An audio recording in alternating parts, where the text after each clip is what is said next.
I have no bits on me at all. I'm bit free since 93. I'm going to enjoy my 7-Up and rum, and you can enjoy your... Well, no, it is filtered water, but you know. Oh, that's good. So, listener, basically what happened here was that me and Bryan came in, and Bryan brought us over, I would say, 2 very small glasses of water. Not to get like pedantic about this, but they are rather small. Yeah, no, they are. Yeah, yeah. And then fixed himself. What do you got there, Bryan? It is 7-Up. Actually, it's Diet 7-Up because sugar-free soft drinks are cheaper. Some Why ice, are they cheaper, Bryan? Because of the sugar tax. Okay, sorry, continue. And I have some Malibu, which is a coconut-based rum. You got some ice in there too. Well, yeah, it's got to be cold. Yeah, no ice for me and Niamh. No. Okay. Niamh, you drank all your water too fast. Niamh, that was meant to do you for the next 2.5 hours. I'm not made of water, Niamh. What are you going for? I just figure I'm all out of water. Doesn't grow on trees, Niamh. All that's left is rum. I might need a glass, Bryan. I'll make you a glass at the intermission. Thanks. Yeah, good and loose for that strategy talk. Yeah, unfortunately, we are only at the beginning of this, and you've drank your water. I was parched. I literally ran here. I didn't. No, you No, did. that's not You true. That's never not true. ran. Have you ever ran, Niamh? I can't remember the last time I've ran. No, I honestly can't remember the last time I've ran anywhere. Probably up and down a hall of a hotel because that's fun. Oh, that is yeah. the best. Yeah. Remember before, like right before the pandemic started, like the weekend of, I was in a hotel for a wedding and it was empty. It was completely empty and it was really spooky and cool. Hell yeah. I ran up and down those halls so It's fast. never not fun. It's the thing you don't grow out of it. Speaking of running, I have a query, we'll say. I was out for a run recently and I felt something kind of weird happen. And does like an encounter ever happen and you're like, that was a little strange, and then the further away you get from it, the more you're like, that was very, very strange? Yes. Okay. No, not me. I lead a simple life. Oh, wow. I envy that. Okay, so I was out running and I guess, Bryan, you've seen the kind of gear I run in. Oh yeah. I took a good look last time I saw you. Niamh, it is so tight. So what is your outfit? It's like, okay. You know in Simpsons when Flanders is like, looks like I'm wearing nothing at all. Stupid sexy Flanders! It's like that in sexy black. Flanders outfit? I have shorts over it because I don't want people staring at my butt. But yeah, because if you go on like long runs, if you wear a t-shirt, you're going to get chafed. He's like, wearing like a transparent wetsuit. It's not transparent. It's got like black mesh, and if you look real close, you could see you in cannot, between. Bryan. That was your imagination. Is there a boob window? There's no like boob window. mesh? No, it's just. It is okay, kind of it's kind of like a vest. They're called compression tops. Okay. Oh yeah. They're just. I started wearing them in jiu-jitsu, and I was like, wow, you can just exercise all day in these and not chafe at all. And they are snug. Like they're snug. Nothing at all. And I like wearing them because they're comfy and you don't get a lot of the weird problems you get. We're getting very hung up on a minor detail here, John okay? really likes the pressure on his chest. That doesn't have to be a bad thing. No, it doesn't. It's fine if she wants to step on you. It's a look. So you're basically jogging in a wetsuit with some shorts over it. I want to say that's an exaggeration. It is perhaps not. Okay. But anyway, I'm jogging and I'm having a fucking great time. I've gotten really into running. Like, running sucks for like the first 20 minutes, but then like your pain reciprocators just give up and they just stop, and it's just you and white noise, and you zone the fuck out. And sorry, John, but you're enjoying this run, right? yes, How firm are your nipples? I don't want to answer that. I don't know. On a scale of 1 to 10. Yeah. 10 being like very, very firm. It was like kind of cold. Okay, so like you know those door catchers, and you kind of like No, with the no, coil Bryan. spring. Yeah. So we're saying around a 6. Before this podcast, I was like, I have a story to tell, but I don't know if I should tell it. And now I wish I could go back in time and be like, don't tell it. But we're in it now. Okay. That's fine, John. So I'm about 15 minutes into the run. I am entering the zone. The hard zone. The Emerald Drift. I don't know how you knew I called it the hard zone, but well done. And the song Heat, Haze, Shadow from Tekken 7 comes on my playlist, and I'm like, hell yeah, this is perfect, this is great. And then, like, I just get a weird feeling. You know, you get that where it's like, oh shit, I think, is someone watching me? And I look to the side, and cycling, like, parallel to me is a young man on a bicycle, and he's like looking at me dead in the eye and he's kind of smiling. And my first thought is like, oh, it's a Super Eye Patch Wolf fan.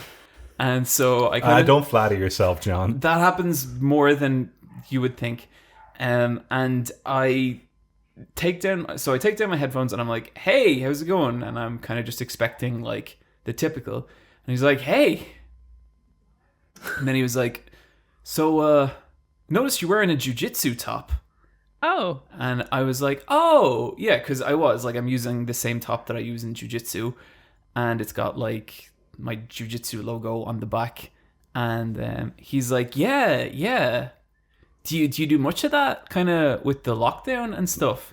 And I was like, no, it's a pandemic. You can't get. Are you jogging? I am still jogging. Okay, you're Wow. jogging, And I am he's not cycling yes, slowly. and I am not stopping. Okay. For several different, very important reasons. Okay. And he starts like asking about like classes and stuff. And I'm like, what?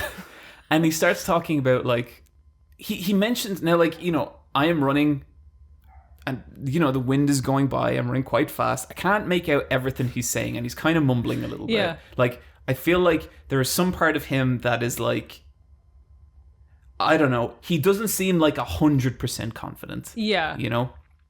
He mentioned something about like jiu-jitsu in the park. And I was like, what? And I'm like, and I'm like, sorry, do you mean like that there's someone who holds jiu-jitsu classes in the park? And he's like, he kind of says something that doesn't make sense. And then he's like, is that something you would be up for? And I'm like, no, like I really want to go back to jiu-jitsu, but I'm going to wait till the pandemic's over. And he's like, oh, okay. And then there's a silence of about 10 seconds where I am running and he is beside me. And then he goes like, I hope this wasn't like disrespectful. And I was like, what?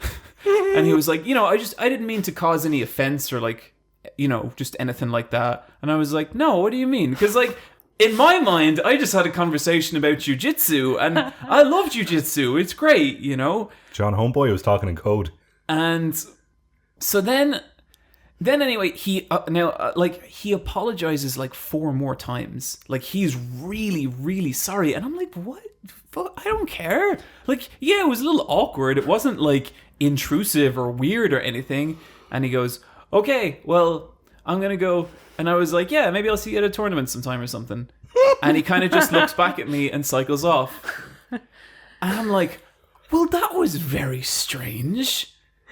And I'm running, and then I'm kind of like, does your mind ever go like backwards and like try and decode conversations you just had?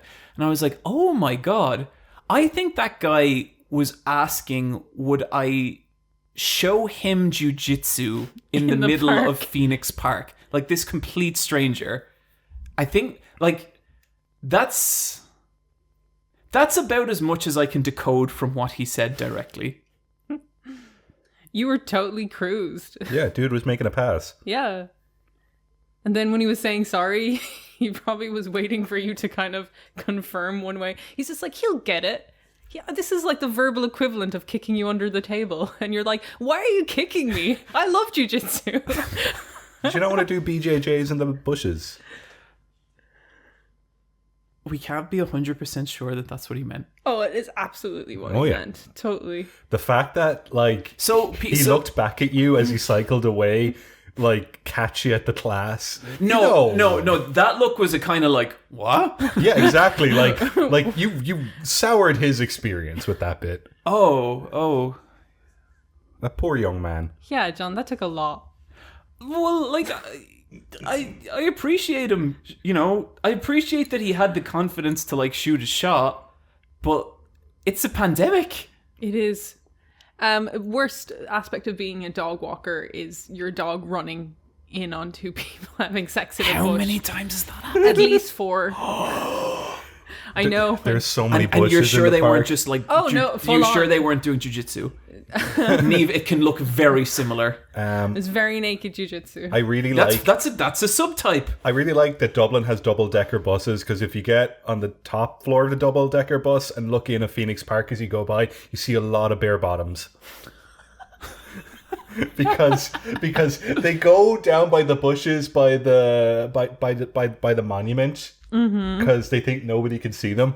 I don't think I've ever seen But people Bryan have sex. can see them. I can see everything. I see all the bottoms. Oh, just like walking by people's windows, people are very naked in their front rooms a lot of the time. And Do you you're know like, what? Oh, God. Maybe I have seen it and I'm just like, wow, it's cool that they'd wrestle like that. Wow, that guy sure is murdering her. They're fighting, but Whoa, they're she's smiling. really kicking his ass. Yeah.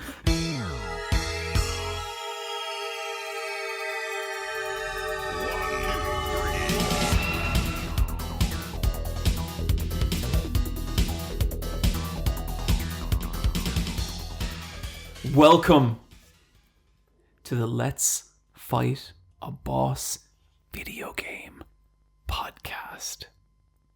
I am sitting here. Oh, no. Damn it. Okay. I messed up the opening line.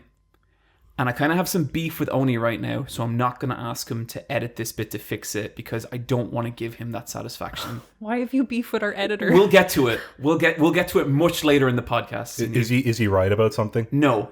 See, Niamh, that's what we call it, a plant and payoff in the entertainment industry, because now, if the person stops listening, they're never going to find out what I'm talking about. And they will in like 2 hours. You've got them hooked? Got them hooked. The world's strongest video game podcast. I am sitting here with two of the most important islands on planet Earth. To my left, with an ore deposit that is quite simply through the roof, it is Bryan. Oh my God. Oh, Jesus. Bryan. That 7-Up not going Yeah. down easy, is it? No, that's going real well. Hello. To my right, mostly submerged in magma, it's Niamh. Hello. How you guys doing? Good, yeah. I mean, Yeah. not much has changed. No, it never does. Feeling positively terrible, but in a good way, so it's fine. Yeah. I talk to my mom every week, and she's like, "Well, I don't have any news for you." And it's like, "That's right, ma'am. There No is one does. nothing." Oh, Did you watch WrestleMania? No. Okay. I'm sure you did, John. I'm sure there's a bit coming up. Do you want to just get it out of the way? I don't know if I put.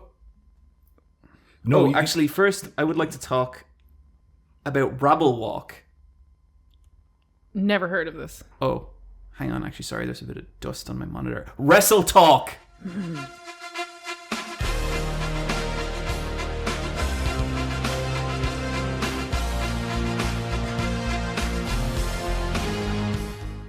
That was a good bit. Yep. Yep. Yeah. Did you put that down? That's been on the purpose? docket for Yeah. several days. So he had a mumbled version of Wrestle Talk, but he had it typed out as Rabble Walk. I googled that, being like, "What's Rabble Walk?" It's probably like a really good HBO show. He's way ahead of the curve for once. No, it's fucking For wrestling. once, what's that? I get scoops sometimes. John, where do all your favorite bits come from? A good majority of them come from Bryan, and I cannot argue about that. Like, it is just Bryan recommends me. But we've been friends for a long time. You watch a lot of media, and you know what I like. Oh yeah, I'm like, John, this is real fucked up, and her boobs are really big. You're gonna love it. Yeah, John's face is... John has his hands in his face because he was like, yeah, oh no. Yeah. Too real. Oh, guys, WrestleMania happened. if people are curious to my full thoughts on WrestleMania, you can go read my really long Twitter thread. Now my second longest Twitter thread. It details all my very important thoughts about the wrestling, but there's only 2 things I want to talk about here. There's only 3 things I want to talk about here. Okay. Number 1, Bray Wyatt, Fiend. Boo. Oh no, has that not gone anywhere fun? No, they kind of spent the last year just not giving it really a chance. And he got set on fire, which was really silly and stupid, and burned to death. And then he came back as the burnt Fiend. But That's a cool upgrade. But you see, then he did Life Regeneration and returned to regular Fiend. Oh. Yeah. We did see Alexa Bliss covered in tar looking like an evil queen, which was amazing. But yeah, don't like that. Okay, but 2 most biggest things for me. One was Bianca Belair versus Sasha Banks. And this was a big deal for a lot of reasons. Bianca Belair is this really, really talented up-and-comer from NXT, and she won the Women's Royal Rumble, which is a huge deal for someone in NXT, and she challenged Sasha Banks for the title. Sasha Banks, at this point, some people call her, like, pretty much the best wrestler in WWE, and, like, for the last 5 or 6 years. I think it's very difficult to dispute that. She is so fucking creative. Anytime Sasha Banks has, like, a big match, I will see something that I have never seen before. And for someone who has watched as grotesque amount of wrestling as me, that is really, really saying something. So it was basically, you have this, like, just this kind of, like, institution, this icon in Sasha Banks versus this newcomer, Bianca Belair. Bianca Belair is much bigger and stronger. Sasha Banks is, like, much more technically proficient. And it was a beautiful match, but I think the coolest thing about this was the main event of night 1. So basically a headline match for WrestleMania, and it's 2 black ladies. And even 4 years ago, the idea that women could have main evented a WrestleMania night, like, not mind 2 black women, it would have seemed so far away, and it would have just seemed like something that would not have happened. And it was, like, genuinely, like, inspirational to see that happen. Like, it was just like, fuck yeah, like, the world is grim and awful, but it's nice that you can find these, like, little pockets of light, and, like, WWE acknowledging it, like the commentators talking about how it's important that it's 2 black women, and it was awesome. And, like, that would have been cool in and of itself, but the match itself was such a fucking banger. Just, like, I don't know, they went for, like, 25, 30 minutes, and there wasn't a dead moment. They worked so beautifully together. There were so many moments where, like, it seemed like one of them was going to take it and one of them wasn't. I'll rip this match if either you want to watch it. Like, it's incredible. And it was just brilliant storytelling, beginning to end. Like, I think with Sasha Banks particularly, she just knows how to tell a story in a match. And, you know, there's wrestlers who are very, like, impressive to watch. There's wrestlers who are, like, really quick or really powerful or really know how to deliver a promo. There's only a precious few who I feel like can really deliver a narrative through a match, and Sasha Banks is one of them. And, like, she was already it, but, like, to me, it really cemented her as just, like, one of the all-time, like, brilliant minds in the industry. Just absolutely fantastic. Bianca Belair was the one who kind of ended up coming out on top. I wasn't fully sold on Bianca Belair till this match. I'd seen her in some good matches. I'd never seen her in, like, what I thought was an amazing match, but this was it. And it was, like, her facial expressions, like the way that story was told on her face, like, from beginning to end. Like, you know, when Sasha Banks kicked out, it's like just the heartbreak on her face and the disappointment, and there were so many moments like that, and it was fucking incredible. And then, like, when she did win, she immediately, like, burst into tears. And one thing I really love about women's wrestling is that the women aren't afraid to cry, and it's amazing, you know, like, it's so cool to see, because, like, even people like Charlotte Flair, sometimes Charlotte, like, she will do her big move, she will absolutely beat the shit out of someone, and she will pin them, and she still can't, like, get them down, and she'll get up and she'll just cry angry tears, and it's such fucking, like, real emotional storytelling, you know. I wish men would cry in wrestling. I think it would be the greatest thing ever. They never will, but that's why women's wrestling fucking rules. So it was just brilliant. It was one of those moments where it's like, fuck yes, this is why I watch wrestling. The second cool thing was that the second night of WrestleMania ended in a triple threat match, and this was Daniel Bryan. If you're not familiar, Daniel Bryan is this super popular, basically indie person who went like from the bingo halls to just main eventing wrestling. Huge, big deal. Really nice guy. Everyone loves him. Then it was Edge. Niamh, I think you were familiar with Edge. Former vampire. He was basically this dude who had to retire 10 years ago because of a neck injury. He was the WWE champion, had to drop it, gave a super emotional, sad promo in the middle of the ring. Kind of heartbreaking, you know. The wrestling industry really chews people up, and this was an example of that. And he came back and won the Men's Royal Rumble, giving him a shot at WrestleMania. And it's like, oh my God, like Edge is finally going to get his chance. Like he's been through so fucking much. He's rehabilitated his neck. He's been through just everything you can imagine, and he's finally here. And the third person was my fucking boy, the big dog, Roman Reigns. And Roman Reigns, for me, has just become the most incredible heel in wrestling. He is just so frightening and so diabolical and so beautiful. And the match was amazing because, like, Roman Reigns' whole character now is he calls himself the head of the table. He is like, I am here for WWE. I am the most important person, and it's only by me being champion that this company can survive because I'm the only one good enough to do it. And he plays it fucking perfectly. But this is off the back of Roman Reigns trying to be a face, trying to be a good guy for years and years and fucking failing miserably. Like, the crowd hated him, you know? Then tragically, he got leukemia, which had been an ongoing thing. He had to step away. He disappears for nearly a year, and then he comes back in just out of nowhere in a main event and just destroys everyone with a t-shirt that says "Wreck everyone and walk away." And within 2 months, he's like the Universal Champion, and he fucking needs this belt. He is a maniacal tyrant now. And there was just this incredible moment, because the other cool thing about this WrestleMania, although it's problematic for other reasons, obviously, but this was a WrestleMania in front of a live audience. I think it's way too fucking early for that, but yeah. But what was a cool piece of storytelling within wrestling's fictional world is that this is the first time Roman Reigns has been in front of a live audience since his return. So since he's been a heel, right? And so in front of everyone, he picks up Daniel Bryan, like, you know, the real kind of people's champion character, and he just fucking drills him through an announce table. And it's like a really brutal spot.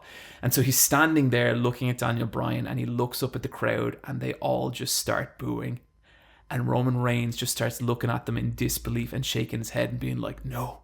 And he starts shouting at them, because it's like, in Roman Reigns' mind, he's been a good guy this whole time. He doesn't realize that he's a bad guy. And it was such a fucking, like, just mind-blowing piece of storytelling. And it, you know, again, that's another reason why there's no other medium that I can think that a piece of storytelling like that could happen, where this fucking man realizes that he's been the villain this whole time, and it was just brilliant.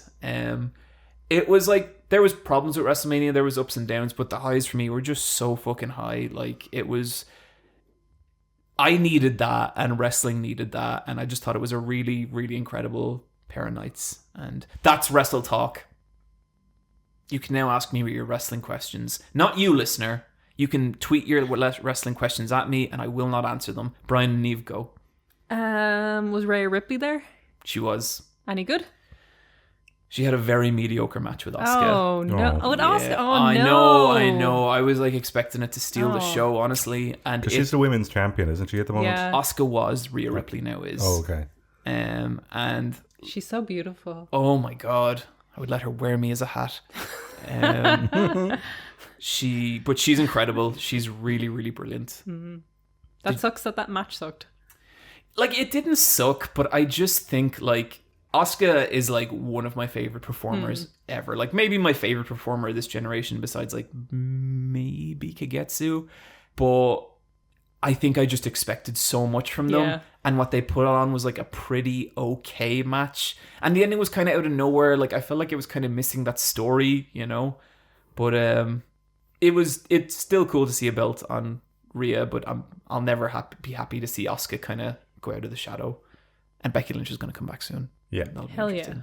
Okay. How crowded was the crowd? Very. Were they wearing masks? Some. Oh dear. A lot of them were, but like it was a stadium packed with people. Because I've seen some productions have resumed filming, and I'm sure Hollywood actors and all that get the vaccine early because that's how it works. Yeah. Unfortunately, but I don't know what it's like for production staff. I know that Teamsters. I know the vaccine is like becoming really, really available in America right now, but Yeah. I don't know. It was hard for me to believe that whole stadium could have been vaccinated, and like you can still carry the virus even if you are vaccinated. It's a whole fucking thing. Yeah. Also, I guess just one other thing, don't need to see Hulk Hogan anymore. Yeah. He was the host of WrestleMania, and they put him on there with Titus O'Neil, who is this super fucking cool, inspirational black athlete, and I feel like the pairing of them two together was such late damage control for Hogan's reputation. Hogan's apologized for what he said, and I genuinely don't believe in like destroying someone over a single comment, but since then I don't feel there's been any genuine effort on his part to really make amends, and prominent black athletes within WWE have said that they don't believe that he's fully remorseful, and he got angry about that because they should just accept his apology because wrestling's a brotherhood, and just fuck that. Like, I don't need to see him anymore. This is coming from someone who had like Hulk Hogan teddies when he was little. Like, I don't think he has a place in the spotlight if he's not willing to show actual remorse. Not good enough, Terry. Not good enough, Terry. That's Wrestle Talk. Bryan, Yeah. tell me about The Thing. I watched a film called The Kid Detective. John Carpenter's The Thing. I didn't watch it recently. I could talk about that film. I really like that Bryan, film. tell us about Kid Detective. Kid Detective is a film that came out end of last year. I only got around to watching it now. It is a fairly low-budget independent film about a former child detective, now turned adult, who still runs the same detective agency in a small town, and he's a depressed alcoholic. The main character is played by Seth from The O.C. Adam Brody. That's the guy. Yeah, I just know him as Seth. And Bryan, who do you like better? Seth from The O.C. or Jughead from Riverdale? Seth. Seth, yeah. Yeah, because, no question. Like Jughead is just, they looked at a Pinterest board, and Seth was in the middle, and they were like, that. Yep. With a hat. Yep. Jughead sucks. Seth is more relatable as a angsty teenager played by someone in their mid to late 20s. Seth's fun. He draws. Yeah, he does. And he's friends with George Lucas in The O.C. And George Lucas is like, you should go to the prom. So he goes to the prom. You should hang out with your friends. Don't be looking at movies all the time. Could you just keep going? It's very good, George Lucas. How much are you going to give me? I mean, if you could ask George Lucas a question, what would it be? What was your inspiration for The Jedi? Trinity College. I saw the scholars walking around, and I thought, what if they had a beam katana? Sorry, that was my throat. It's mating season. Sorry. He has a very interesting body, and it just gets more and more fascinating the older he gets. I really like George Lucas. What do you got to do? Throw money at me? Oh, I'll gladly accept the money. Thank you, George. did you ever see those George Lucas cosplayers? I can't. Yeah. No. They walk around with signs at cons being like, I ruined Star Wars and there's nothing you can do about it. It's quite funny. It's a good heel act. Yeah. Someone should do a heel George Lucas in wrestling. That'd be good. Just like a big Hollywood executive that's made all his money. No, just George Lucas. Just like bring him out. Someone in OTT could pull that off. Oh yeah, just paint a man. Yeah. Paint him silver. A wrestler might have a cyclist gimmick. No, we don't need to hear about the cyclist again. Okay, I'm sorry. That's your bit. You should maybe Gimmick infringement, Bryan. Tell us about Kid Detective. I watched this as well. Yeah. I thought it was pretty good. I thought as a whodunit murder mystery detective needs to solve a case, that aspect of it was very well conceived, and there was a lot of callbacks to solved cases as a child, which end up becoming clues in the latter half of the film. And the film kind of starts off all cute and twee, but as the story progresses, it kind of goes up in the age rating, and it gets real fucking dark. It's a really weird movie. It's such a strange tone because like part of like it starts off really whimsical because he's this child detective who's still like who's now 30, but he still kind of identifies as a kid detective. Yeah, like I don't think he's gone to school to do this or college or anything. That's really sad in a fun way. And they show footage of him as the kid detective, and he's running the agency out of his treehouse. But then someone chops down the treehouse because he solved a case that kind of put them in a bad light. Mm-hmm. But then the mayor likes him, and then he gets his own little office, and all of that is really kind of like Bugsy Malone. Is that the film with the child actors playing adult roles? Like it really feels like they've dressed the little boy up to look like an adult man. Mm-hmm. And yeah, it feels very, it is whimsical. And that's how he looks later in the film? Well, he's just Adam Brody and he looks like a man, but he looks so miserable. But his clients are still kind of like teenagers asking him to do stuff. So he gets asked to find cats and to find who stole money from the piggy bank. A piggy bank. That kind of level of detectiveness is what he kind of does. But he finally gets asked to solve a murder. And that's where it kind of takes off. But it's so strange because it does a weird thing with technology where you kind of can't age the movie. It's like, is this set in the 90s, the 2000s, the 80s? I really like it when films do that. I really didn't. Yeah, because there's one bit where they're playing a video game on an old MacBook from the mid-2000s, but they're playing Pong on it. So I was like, when are we? Yeah, you see two kids playing Pong, but then later on he's playing like an Xbox, clearly, kind of thing. You don't see phones for ages until he finally needs to make a phone call, and the only other phones you see are landlines and stuff. So it's kind of this weird, like, what is technology's role in all of this? I think towards the end he does have like a smartphone. Yeah, he does.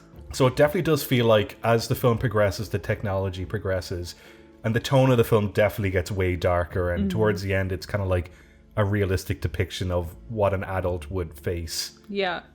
Being heralded as a successful child, but is now as a failure as an adult. It's like an adult kids movie. Yeah. I liked it for how weird it was, but I wasn't in love with the kind of, the tone stays very, everyone speaks in the same way. It's very kind of like low tone, no high energy kind of stuff. Everyone's kind of sad. Yeah. Yeah, like they're all, they're extremely low energy. It kind of just seems like they did the first few takes and they were like, that was it. And they were like, do you not want to try something different? And they were like, nope, we just want everyone to sound really fed up with themselves. It's a very Bryan movie. Oh, yeah. I didn't like it at the start at all. I was like, oh, this is a bit lame. I don't know. I get it. It's like the Goonies, sure. But then towards the end when it got like real fucked up, I was like, oh my God. I like when a film wins you over. Yeah. And then by the end I was like, you know what? Okay. Because I didn't see that coming. Mm-hmm. And when it comes, you're like, oh my God. And they don't pull away from any of that stuff at the end. And it's real rough. It goes from Harriet the Spy to True Detective. Yeah, pretty much. And with no tonal shifts, but like kind of just weird thematic shifts in the background. That sounds kind of great. Yeah. So it's like, it's interesting, but it's sometimes a hard watch because you're kind of like, what is going on here? It's like so whimsical and then it's suddenly very dark. Yeah. It's got a really interesting supporting cast as well, because I know with a lot of detective movies, there's like one scene characters that he'll like interrogate and then they don't come back into the movie again. So there's a bit where he talks to like the local drug dealers and they're these weird goth kids. Well, I guess not goths, but like they're into the Cure. Yeah, like they all have black hair and lipstick, but they're not full goth. But they are all wearing matching black suits with like nice shoes. That sounds pretty cool. Do you think we should do that? I think, yeah. I think we could get like into... if we ever like attend a con together, we're going to need to kind of coordinate so people know. I think we could get into Gothic Synthwave. I don't see why not. Yeah. You like Soft Cell? Do I? That sounds really cool. Yeah, and it was just a really unusual film that I was like, okay, I'll keep watching this. What was it, Niamh, that like kind of unsold you on it, I guess? I guess just the tone thing. It's just like the acting doesn't doesn't ever progress from one level kind of thing. And it's weird, like, it never kind of grounds at any real world stuff, like, how does Adrian Brody make money doing this? And like there's some jokes about that kind of thing, so it's just weird.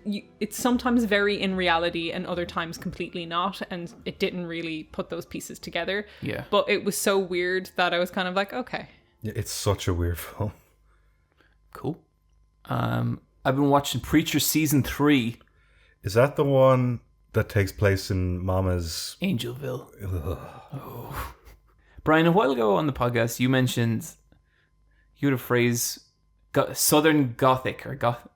Well, yeah, it's popular in American fiction that Southern Gothic is the idea that they're these like relics of these mansions, but they have a dark, seedy history because they would have been former plantation houses, and there'd have been a lot of, awful keeping the bloodline pure with the family, and this weird royal dynasty that wasn't anything to do with like ruling a nation, but kind of ruling a town through your oil business or whatever. Yes, it's dark. Totally. Real dark shit. I feel like this season is just dripping with that stuff. Oh, yeah.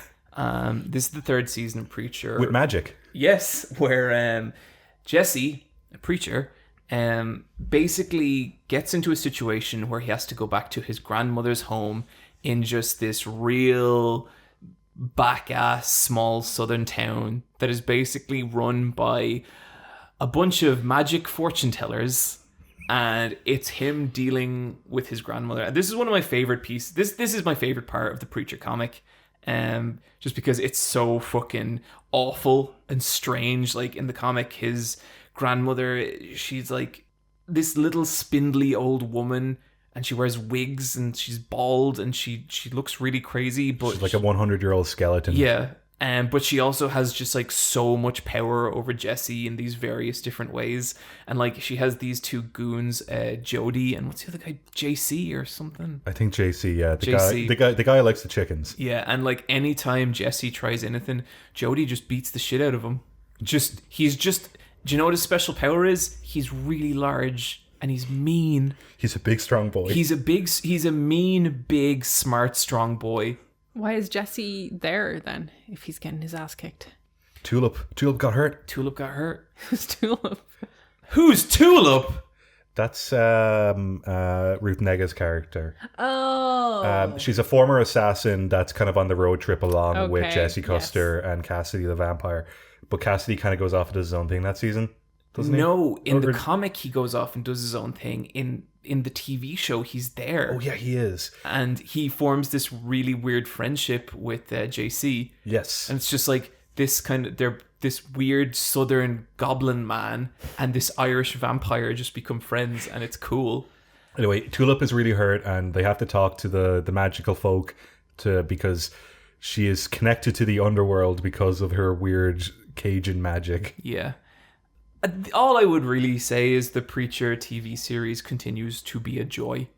It's so much fun. Ruth Nega is just fantastic in it. Like Tulip in the comic was like fine, like she was likable enough, but I feel like Ruth Nega just brings like this crazy, just like angry fuck off energy to her. Oh yeah. And she's just such a delight, and there's so many of the actors like that. Jesse's grandmother is just this really spiteful, mean southern lady, and she's like, well, looks like you've returned to me, Jesse. And it's so fucking good. And just the casting, like Bryan, a while ago you mentioned how the guy from that film, The Dead Center, the big zombie lad from that plays Jody. He's great. Yeah. He's just so mean. He's just a big, imposing like wall of a man. I killed your daddy, Jesse. He did? He did, yeah. Do you want to go in the coffin? Yeah, I don't want to go in the coffin. But if you just need like a really stupid, fun TV show, I think everyone in this is brilliant. I think the acting's really fun. I think it is not the comic, but like in the best way possible. And I'd never watched the first season, Bryan, because you told me it was shit. It's shit. So just go to the second season. Just have fun. It's a really, really good time, and it's my fun TV show right now. Niamh, there's an empty space here. I didn't. I didn't. Did you watch Godzilla vs. Kong? I didn't. Niamh! I know. I watched. I was like, I picked the Kid Detective over it, Bryan. Okay, Niamh, I've kind of like carved out a certain amount of time for your section here. Okay. So I'm going to need you just to fill it through any means necessary. Okay, I watched a TV series called The Wilds, and while it is very good, a moment in it annoyed me so much. It's about these girls who are trapped on an island, and they finally hear rustling in bushes, and they haven't come across anything for ages. And then it turns out to be a ferret. Two of the girls on the island, one describes herself as a hunter, and the other describes herself as a survivalist. Neither one of them go, "That's a ferret," and that bothers me. They're meant to be on an island in Hawaii, but Hawaiian islands don't have ferrets because they're banned there legally. It was shot in New Zealand. You're also not allowed to have ferrets in New Zealand. They're banned there legally as pets. Well, Niamh, that was really something. Bryan, tell us about They're on the no list. It's the same with my Yeah, hedgehog. they're on the no list. So where did this ferret come out of? Why did none of the girls go, "That's just a ferret"? And if it like is it a stand-in for something Bryan, else? I was trying to kind of scrape us out of this, and I felt like you kind of kicked us back in, and I don't know what to do now. No, I agree. In I'm having Hawaii, a great they time. have polecats, and that's close to a ferret. So maybe the ferret's meant to be a stand-in for a polecat. But later on, they say they're on an island off Peru, and I was trying to Google about the legality of ferret ownership in Peru, and I can't find anything. And that's where I am with the Wilds TV show. South America has its own rules. Yeah, I know. There's so many animals in South America, so maybe they have like wild ferrets. They got wild guinea pigs. I don't think they do, though. I think it's just a small thing that's bothering me a lot. There's also a wild goat, which they do have in Hawaii. Is goat yoga real? Goat yoga? Yeah. Sure.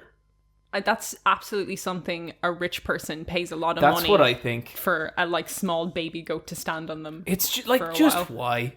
Just why? People massage cows. People will Okay, pay. so Bryan, this isn't goats doing yoga. This is you do yoga with this special kind of baby goat, and the baby goat likes to climb trees, and when it sees you making shapes with your body, the goat mounts you. It climbs you. Yes, the goat climbs you. And I feel like that wording is rather distinct and important. Goats are very good at leaning at really narrow angles. Yeah. They are so good at resting on inclines and not falling over. Unless you give them a fright, then you get the fainting But goats. is it one of these things that only exists on the internet because someone did it once, or is it a legit No, thing? that's so a thing in LA somewhere. Yeah. Where some freak is like, "Here's my yoga studio. Fucking You LA. pay $600 dollars for an hour of a small goat standing on top of you." The goat might poo on you as well. I think but if a that's goat fine. came near me when I was doing yoga, I'd be like, "Fuck off!" I'm stretching. I'm not sure about goats. No. I like them. I Well, think they're cool. Bryan, a goat booked you. No, a deer in Nara bucked me. Oh, okay. A swan bit me. I hate swans. Yeah, I told a story before where the swan kicked my ass. Fucking awful. Did you like it? No. Oh, okay. Did we burn up my time? Way more than we should have. Yeah. You sure you don't want to talk a little bit about Niamh's lesbian ferret hour? I felt like Niamh's lesbianism only came into that minimally. When she was like, "And there was a rustling in the bushes," I thought she was going to be like, "And it was a fucking man." Yuck. Ugh. People should watch The Wilds. It's a very good TV show. It's about it's basically Lost but with teenage girls. The ferret thing is absolutely bullshit and the worst thing about it, but that is only one episode you have to deal with. I don't think I can get over that. In Lost, they filmed it in Hawaii, in actual Hawaii, but they said it was in the Pacific Island. Well, yeah, it was. Yeah, Hawaii is in the Pacific, but they had polar bears in that. But they explained the polar bears later on. Yeah, I was just like, will this be a thing where someone will mention the fact that it's ferret? They never mention it, Bryan. They never mention it. Oh, what if they pay back to it later on, like I did with the only thing earlier? Maybe there is going to be a second season, but There you those go. the acting in The Wilds, brilliant. Just watch it. Teenage girl lost, fantastic. A mystery needs to be solved. Someone's a plant. Who is it? We don't know. That does sound pretty good. They're gonna get you. Bryan, Yeah. tell us about Godzilla versus King Kong. Oh no, it's just called Godzilla vs. Kong. Oh, I'm sorry. He's Bryan, not a king yet. Sorry to even try to speak here. Bryan, please tell us about Godzilla versus the Kongster. No, it's Godzilla vs. Kong. Do you want to try that again? You can, Niamh? Yeah. Bryan, Thanks, Bryan. Please tell us about Godzilla. But, like, is it possible that someone could have brought the ferret? Like, was the ferret on the plane? Yeah. Honestly, the ferret I hadn't could have been thought on the about boat. that, It could but have the been a boat plane ferret. was a private plane to just ferry these girls over, so there wasn't extra luggage underneath. But we know already that one of the girls is a deceiver. Yeah, there is. Someone has planned this situation. So someone could have planted the ferret, but the ferret has not come back into the plant kind of subplot of it. Okay. But maybe. Niamh, I would stake my life that there's a big plot twist with that ferret coming. Okay. Yeah. Okay. Strategy talk. So Godzilla vs. Kong is a 2021 movie, and the last time I think Godzilla and Kong had a fight was in 1962, which was like 59 years ago. I remember finding the DVD of that in Tail Records and being like, whoa! Yeah. And I think that's Godzilla's first color movie, but that was kind of an early example of a blockbuster crossover. But that was called King Kong versus Godzilla. Who won that one? I think Godzilla won. Okay. Okay, Godzilla is objectively way stronger than King Kong. King Kong is just a very physically perfect mammal. I think if you measure them, isn't Godzilla like several times taller? Yeah, but Godzilla hunches over, but King Kong's head is bigger. Godzilla is a nuclear, like, laser fire breathing lizard. Like we created Godzilla. Nature created Kong. So the way this That works, was pretty good, wasn't it, Niamh? Just the way Yeah, I like that actually. I really enjoyed this film. I appreciated that the last few of these MonsterVerse movies, I think that's what this shared universe is called. Especially the first 2014 Godzilla, they spent way too much time on the human characters. I fucking hate that movie, and I hate it more with each passing day. And they show fuck all of Godzilla in that movie. And everyone's like, oh, the artistry. Fuck off! I want to see him suplex a dinosaur. Yeah. This film starts off right away with like a shot panning down from the sky of Skull Island to fucking King Kong just taking a nap. And I was like, okay, they're just showing him in daylight. They never do that. And sure enough, you could just get to hang out with King Kong on Skull Island, which has turned out to be now under the control of Monarch, which kind of keep an eye on all the Titans, which are the giant monsters of planet Earth. And he's in a holding cell because there's some real awful stuff going out on the rest of the planet. Anyway, long story, Godzilla starts attacking a secret laboratory that are up to no good. Oh. And the news is like, Godzilla is no longer a friend, he's foe. And Monarch are like, we gotta sort this out. We gotta get to the bottom of this. And the only way we can do this is with King Kong's help. So they put King Kong on a ferry and... Did they ask for his help? Or No, did they just... no, it just jump cuts to him chained up with a load of bananas and fish. Like on the big boat. No. And so you get your first fight and it's during the day and it's Godzilla in his territory, which is water, and King Kong can't do anything. And there's a bit where Godzilla does his laser beam and King Kong just jumps off the boat and it's in like slow motion and it's like, whoa! That's pretty cool. And I went, monkey! Because, I love him. Okay, by the way, like, Godzilla's cool and all. King Kong, fucking brilliant. I love King Kong so much. Like, Always have. in this movie or overall? Overall. Like, okay, you know how people don't like that Peter Jackson movie that came out in 2005? I like it. Okay, I have one thing to say.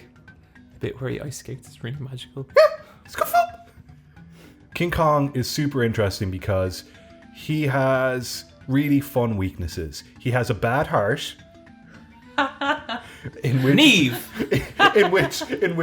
of the previous King Kong movies, I think it's called King Kong Lives, he gets a heart transplant and they have to put they have him in like a warehouse, but it's still like a theater, like an operating theater, and they have to like get a big crane and put like an artificial heart into him, and they fuck it up. Wait, so the lore in this movie is that King Kong has a bad heart, like he's a pacemaker or like an artificial heart in there? He doesn't have... Okay, this... I think traditionally in the same way, like, vampires don't like garlic or Frankenstein's afraid of fire, King Kong just has a weak heart. Okay. That's amazing. But his other weakness is that he relates to humans and he finds love in them. So his weakness is his heart, physically and emotionally. Oh my god, it's Superman. Yeah, but it's way better because Yeah. it's a big hairy monkey. It's a big boy. I fucking love King Kong so much.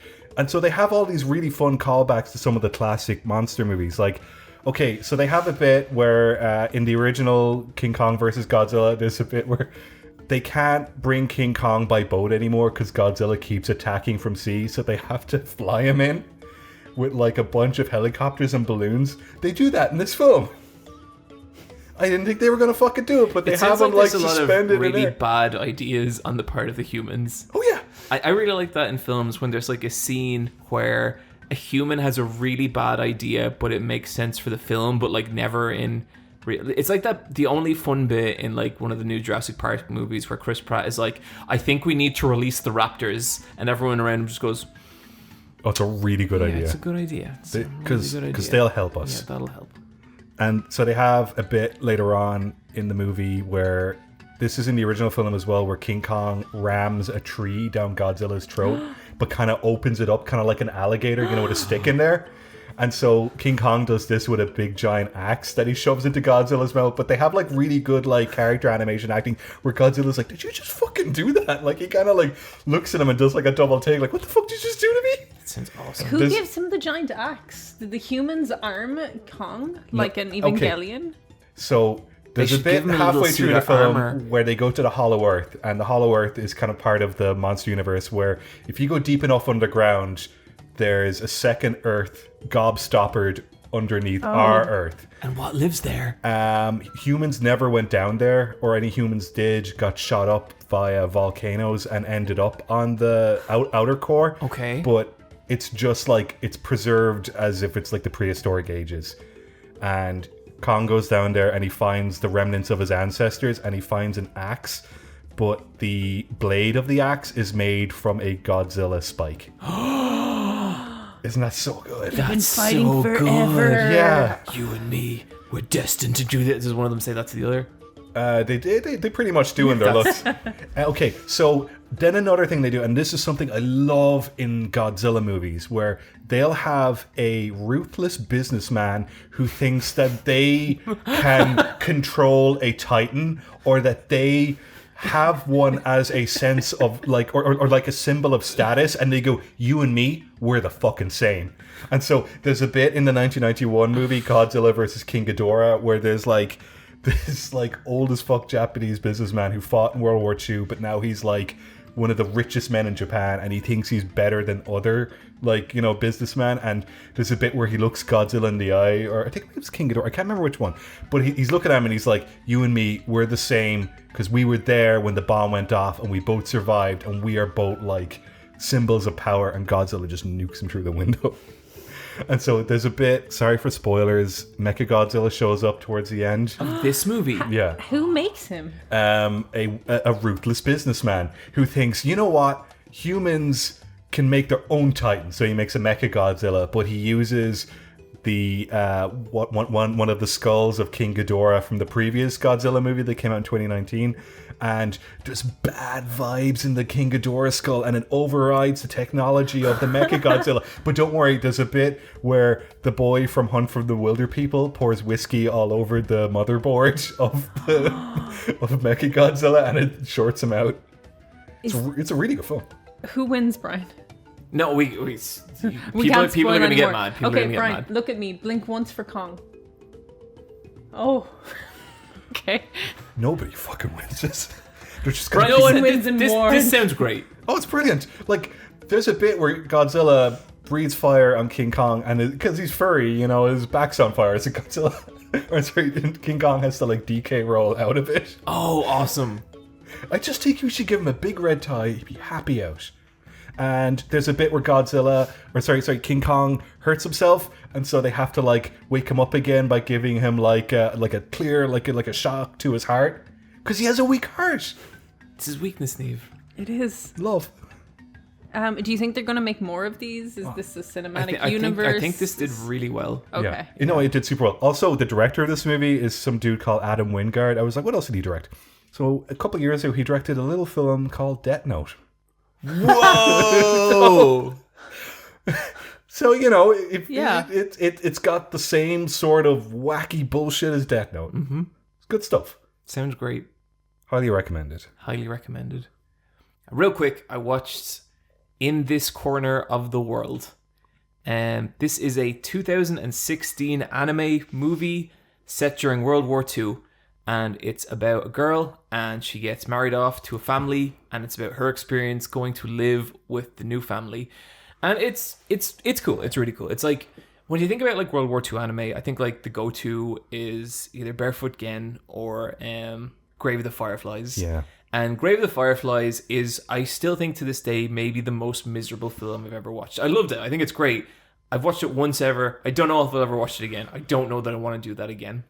And that is just about, like, you know, the poverty that comes with war and all this kind of stuff. And this takes a really different approach in that 90% of this movie is really just day-to-day life for a normal household in World War II. But where it kind of works is that you really start to see how the war, like, changes life in Japan. And then, like, when the bomb does hit, it feels really horrific and out of nowhere in a way that, you know, I guess would have like attempted to emulate the actual horror of war. And it's a really, really good film. It has this really beautiful art style. It definitely has like a Ghibli-esque aesthetic, but it's kind of doing its own thing as well. Like they look really, really cartoony and cute. And I think that kind of contrasts, because like, it's kind of like you were saying earlier, Brian, like when shit starts to get like fucked up, you're like, wait? Like, oh my God. Like there's some moments like that in it, and it's really cool. It's on Irish Netflix. I don't know if it's on American Netflix, but it's super worth watching. It's like a nice mellow movie that also is kind of horrifying in its own way. So a Saturday morning classic. Yeah, okay. So it's not a film you watch on a Sunday morning. Oh God, no. Saturday morning. It's not wrestling, Brian. Okay. All right, sorry. Yeah, it's all right. Strategy talk.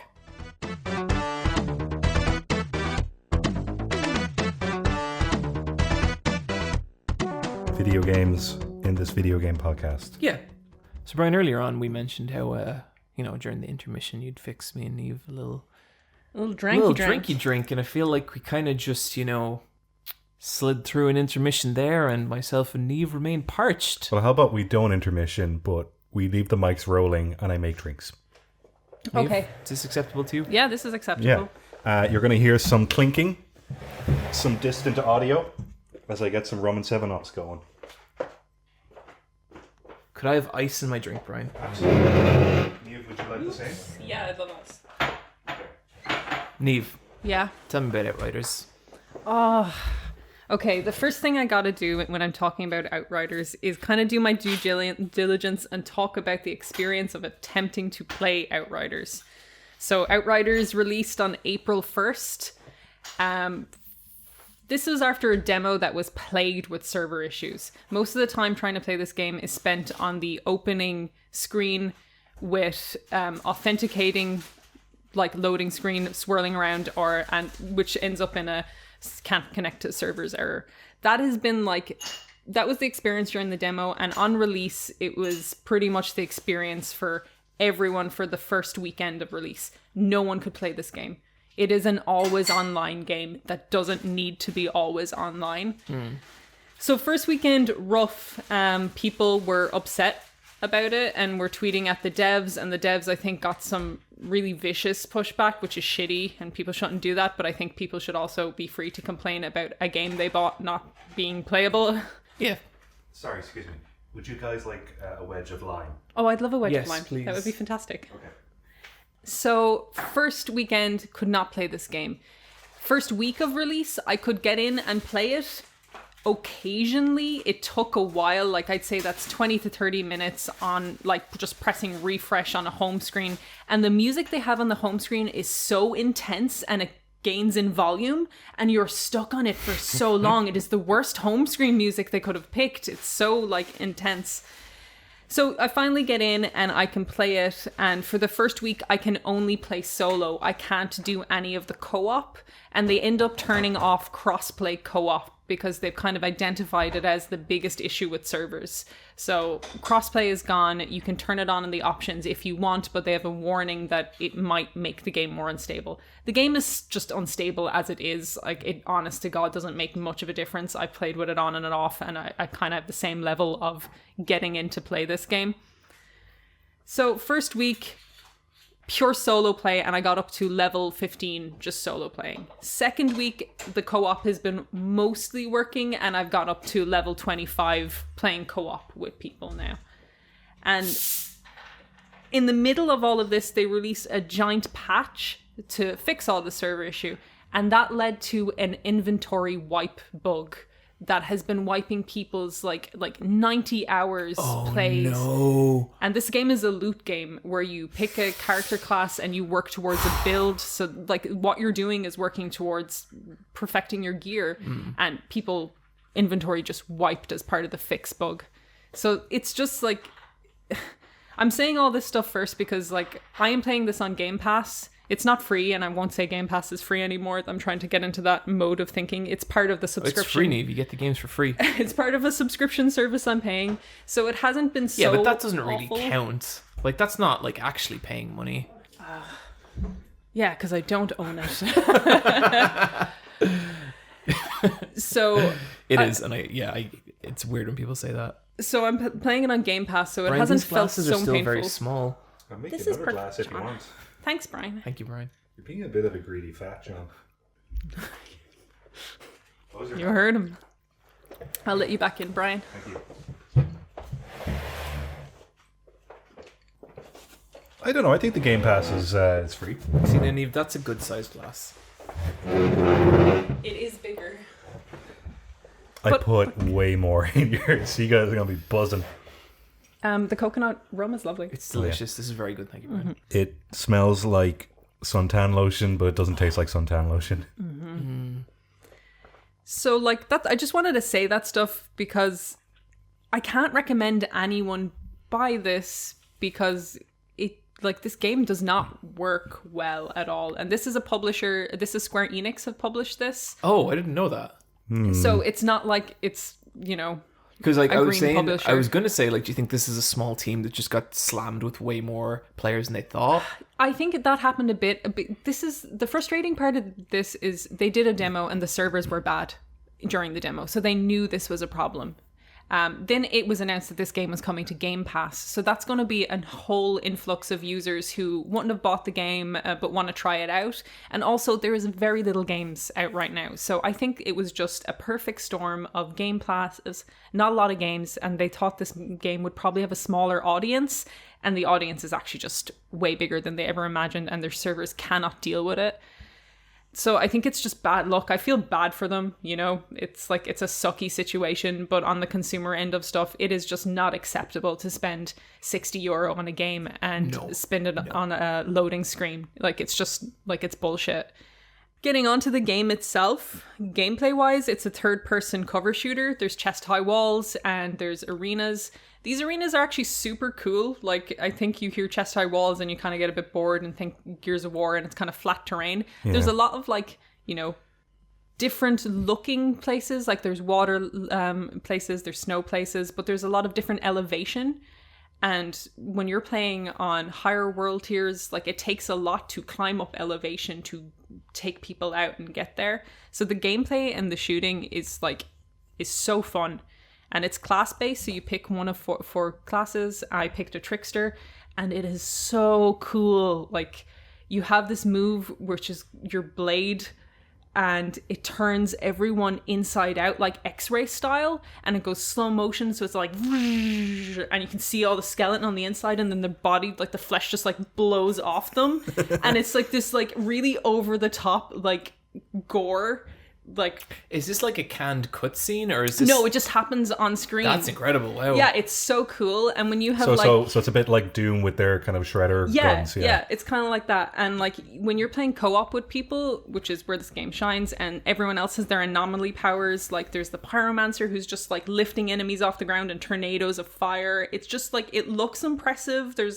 It's cool looking. It is that perfect level of gore that's just always funny and never crosses over into like huh. Dramatic. Like a head pops off and you're like, whoa, his head is gone. And it's not like Last of Us 2 where you're just like, I feel like I've lost something, you know? So it's just really good, fun, over the top action gore. Like it's really cool.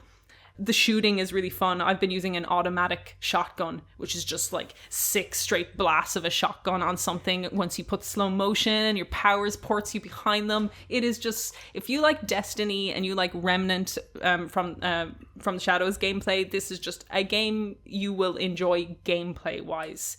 Like everything else wise, not so sure. Gameplay wise, you will have fun with it for sure. The overall look of it, it's okay. Some of the designs are cool. Some of the riflemen have like a Hideo Kojima-esque style thing where their like ties are really big and they have like kind of big bags on it and stuff. And I kind of like that. I like that. Like it's cool when it like there's some really cool designs in there. But I also find it's lit really weirdly. So sometimes you don't get to see how cool the armor actually kind of looks sometimes, which is a bit of a pity.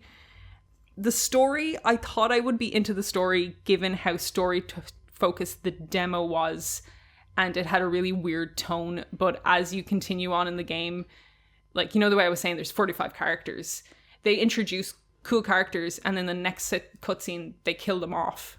Huh. They introduced a cool girl in like a hood, and she's a sniper, and you have a bit of back and forth. Where I like several of those things. I know, and you're like, cool, I can't wait to see how this relationship or story beat will play out. Dead the next time you see her. You see another guy, his name is Seth, and he's like, he looks like Wesker, and that like also just goes nowhere, but goes nowhere off screen.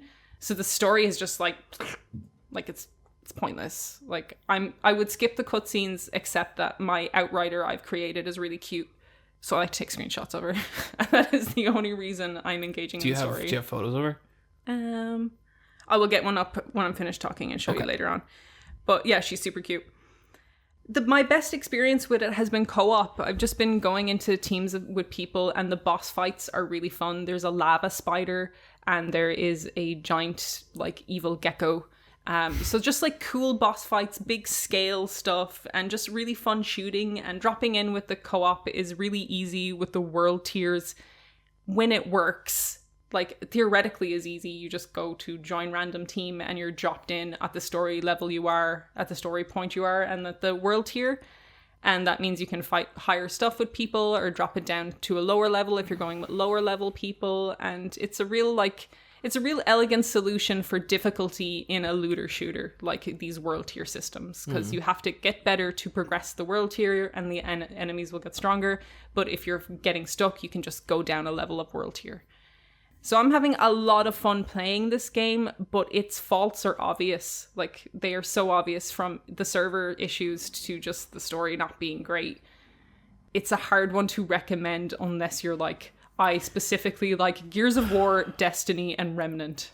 I think that's a lot of people, though. And I feel like the timing has worked out for this game, because I don't feel like there's a lot offering the kind of experience you're talking about coming out right now. Yeah. Like in general, there is, but nothing as recent as this, and it sounds like it's doing its own thing just enough.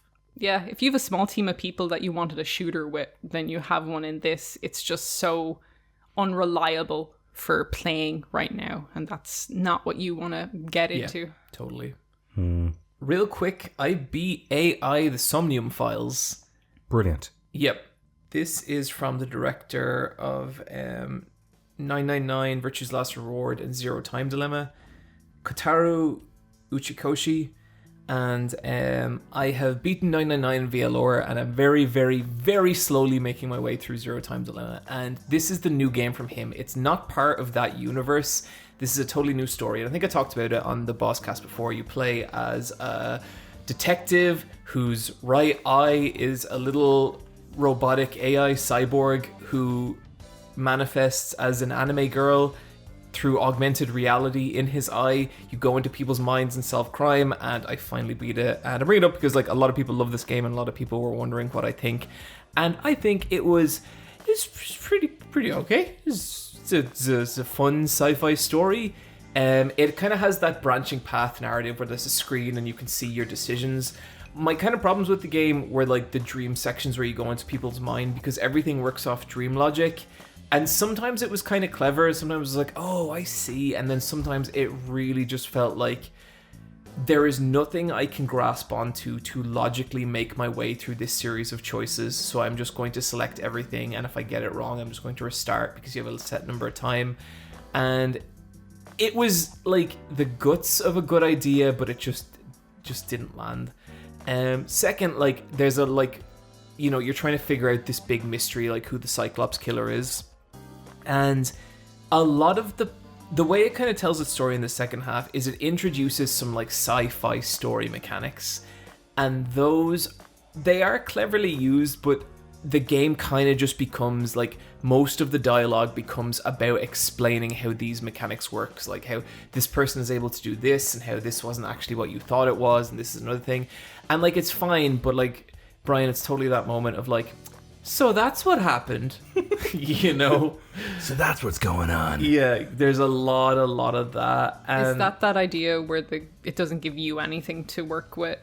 everything, every little thing about this game is tied up by the final cutscene. Okay. And Neat little package. yeah, and I guess my problem with it was like, I've sang like the praises of Virtue's Last Reward on this podcast before, and how parts of that game genuinely blew my fucking mind and really made me think about like string theory and dimensional theory and like stuff, like took concepts like Schrodinger's cat and turned them into these weird gameplay mechanics, like really stuff I can barely like get my head around, but it was mind-blowing.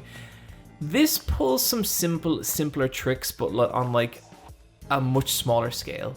Like at some point you find out that a certain character is using a certain sci-fi concept, and it's like, oh, but they don't really go further with it or say anything about it. And it's the kind of plot twist that makes you understand how things in the story are possible, but doesn't really move the story forward. It doesn't say anything about the new characters. It's just like, oh, I see. So this ambiguous character in the story actually had a bigger part than I thought. And there is stuff like that. Like, I do not think this is a kind of a slam dunk of a game by any measure, but what does kind of save it is just the characters are really fun. And like, especially in the early parts of the game when you're getting to know them and you're understanding like their hangouts and stuff, they're just really good characters to be around. The guy you play as Date, his adopted daughter, is just like so cold and cutting all the time, and it's really, really funny. And I think it was elements like that kept me through it. And like, it's beautiful. It's the character designer in No More Heroes, and every new design is amazing. Only bad character is this little shit called Ota, and he's an otaku, and the game really frames him as like, oh, he's doing it, like he's an otaku, but he's doing it, and he just has this super weird fascination with one of the pop idol characters, but it's okay, like it's fine. This kid looks really annoying. Yeah. He looks like a little bollocks. I don't want to threaten violence against people, but if I ever met this kid, I'd beat his fucking head in. And it would... He looks like a really shitty Pokemon trainer. Niamh, it would do him so much good. Like, this is just one of those people, they need to get their ass kicked once and they'll drop like half their bullshit. So overall, I enjoyed it. I wouldn't really... I think some of its bullshit makes it hard to deal with in a way that like, and it never reaches like the high highs of 999 or VLR, where I'd say there is a bullshit in those games, but it's so worth it. It was just kind of cool, and I had a good time with it. How long was it? About 20 hours, and I would say last 6 of those hours, you dragging. You know, I was like, okay, guys, come on. And like, I knew there was a certain amount of the story that had not been explained, but that they were going to explain. And I was like, okay, let's wrap this up. And then it got me with like some emotional moments near the end. And I was like, oh, to anyone who's beat that game, when Date's like, I hate you and I never want to see you again. Great stuff. Bryan. Yes. Wait, first I want to show you a picture of my Outrider. Do. She looks very There good. she is. Absolutely fantastic. She's cute. What a babe. Yeah. She knows exactly what she's doing. Like, I do not listen to any of the words coming out of her mouth. Like, the script is garbage. But when she's talking, I'm like, she is so pretty. Yeah, Could you do more Niamh looking at women? Like my dumb jock lesbian moment. Oh, I'm sorry. I was too busy looking at your lip. Oh, Niamh does say that. Yeah, she's like, hubba hubba. She says, I think I've heard her leer at other women. Yeah. She's like, Bryan, you ever hanging around with Niamh and like a pretty lady walks by and she just goes, "Oh, baby." look at the gams on her. It's weird how she turns into like a 1950s journalist as well. What a scoop. Or does she ever do like the wolf howl where like a pretty girl will be there and she'll go like, "Ow, ow, ow, ow." And I'm like, Niamh, we're in a restaurant. Niamh, please, your drool is getting all over the tablecloth. I'm just appreciating. I'm looking respectfully. It's gone past respect at that Look, stage. but don't touch. Bryan, tell me about Toree 3D. Toree 3D is a bite-sized platformer game. That's how it's pitched on the Nintendo eShop. I want to preface this. I like to go on the Nintendo eShop and see what they got, especially in the recent releases. I do that every week, every Friday night. Because the Nintendo Switch has... Grappler Backy and Nintendo eShop. Because the eShop, because I guess the Switch is doing super well, so it's getting all this weird shovelware, like that fucking game I showed you that was called like Funny Golf, and it had like the Michael Bluth Fox from Zootopia, but like with like clip art of glasses on him. I like that you think it's a sign that it's doing well and not that it's a sign that it has no games. Well, no, it's got games. It's does just actually got have a all lot the of good shitty. games. It's got all the shitty iPad games as well. Like, you know that indie game you read an article about 4 years ago that's only on PC and you're like, maybe I should play that someday. Well, that might be there. That's pretty good. The chances are it is. So there is this game for 99 cents, less than a fucking euro, called Toree 3D, and it had like the little like screenshot was of like this shitty low poly chick, like a little like chicken chick with like sunglasses and like a coiffed hairstyle, and it was just called Toree 3D, and it was like, he's one hell of a chick, and I was like, what the fuck is this? I click into it and I'm like, this looks like a Saturn game. Like, this looks like a fast-paced action platformer with like a time score attack feature. Like, this is like the Sonic game that never came out on the Dreamcast. So I play it. It's really good. Really? Yeah. It has a look. Like, Bryan, you put some of it up on your Instagram story and I messaged you being like, hey, what's this? What's this? The aesthetic of it is somewhere between Sonic Ore and the navigation menu of Sonic Jam, which had a 3D Sonic walking around a miniaturized version of Mobius, and you could go into like the sound test room. And it really, like it does not look like an N64 platformer. It looks like a Saturn or maybe a PlayStation 1, because it does the thing with those two systems with the low poly 3D where the sculpts are low poly, but the textures are really good. And it does the art direction super well, where the main character, Toree, is cute yellow little chick, but then a lot of the map is either like a very neon purple or a neon green. And the game takes about 45 minutes to an hour to beat. And it's essentially a racing game, but you can steer him and jump, and you got your double jump, and it really feels like a Saturn game that never existed that got ported. And it's a bit I don't like the camera. The camera's shit. It's got problems. But man, Hey, don't we all? Hey, this game's got fucking attitude. Okay. And I do like the art. That chicken looks cool. yeah, he's a cool chicken. And there's 2 other characters you can unlock, but that's a secret. There was a bit in the middle of the game where it does a thing, because the story of the game is that you're playing a little chick called Toree, and this computer virus glitches in and steals his ice cream cone. Oh, no. And you have to get your ice cream back. And this isn't really explained in a cutscene or anything, but rather you start the first level and this like Undertale looking thing that looks like a glitch is flying away with the ice cream cone, and you're like, oh, what's that? And then you don't really think about it for a while. But then in a later level, the level starts like falling apart, and the glitch demon character pops in again, and I was like, whoa, is this game going for like a subversion or something? Like, is it going to be like, you know, it's going to like blow the game open and there's actually like a deeper thing? No. That was just like a little like haunted house surprise that didn't mean anything. And there's a couple of those throughout the game where you're just playing a level and what you think is a snowman or Snowball is actually like a monster. Like, you know how Mario 64 does that bit where you go up to the piano in the haunted house and it starts like attacking you? Mm-hmm. There's a couple of those moments, and like, I don't know why they're in it, and they give you a fright, but it doesn't really vibe with the rest of the game. But like, there's a range of emotions while you play this. This sounds kind of cool, Brian. It's really cool. Did it come out this year? It came out on Friday.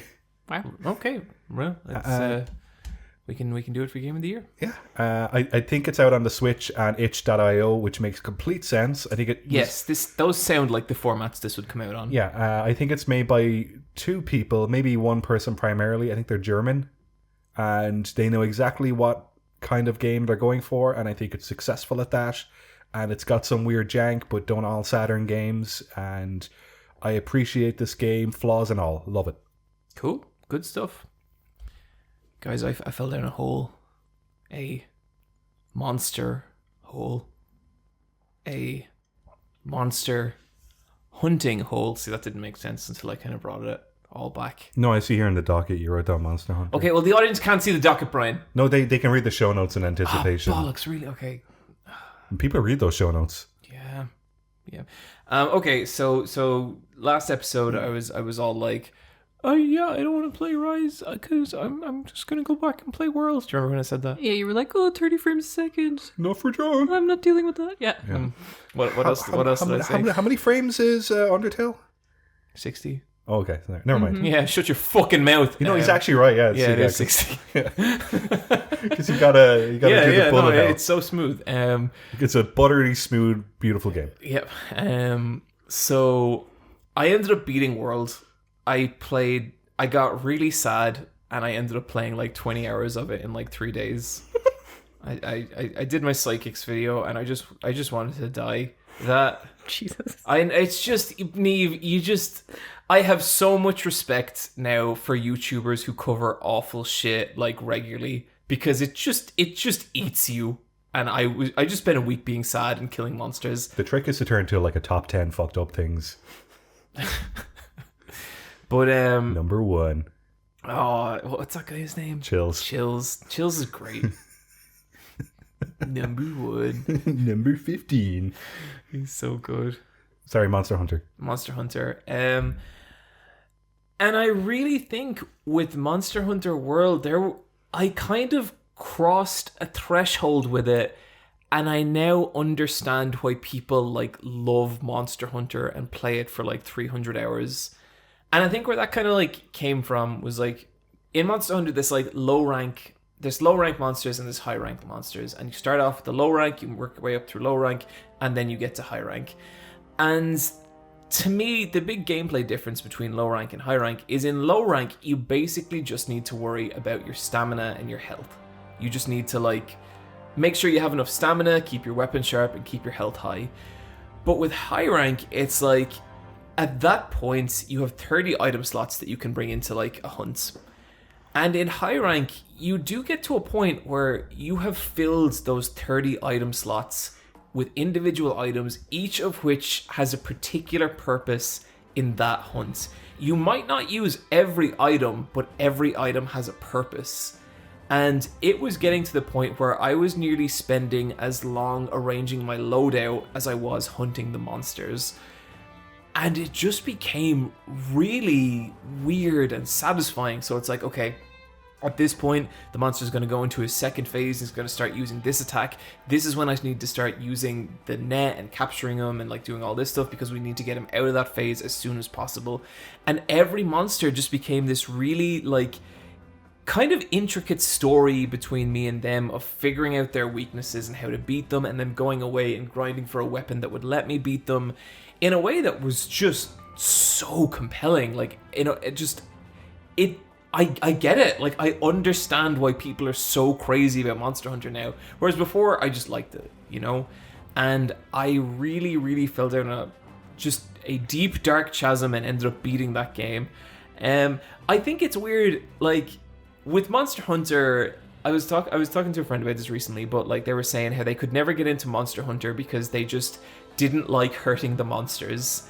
And the animations for those monsters are so good, and some of them are so beautiful. Nergigante, just a a beautiful creature, a big, saucy, angry creature. And I felt so bad bashing his horns into dust and breaking his back and knocking him unconscious. But in the very last boss of Monster Hunter World, you basically find, okay, so I'm gonna spoil the last part of Monster Hunter World. The big thing that was making all the other monsters upset was another monster. And so you get That to monster was the monster all along. this. Yep. Did you get it? I get it. It's Yeah. pretty good. Not like no, not us. we're good people. Yeah, we're good. The Although monsters. my Monster Hunter group is called The Real Monsters, which I think is pretty good. Jesus Christ. It's just me and my cousin.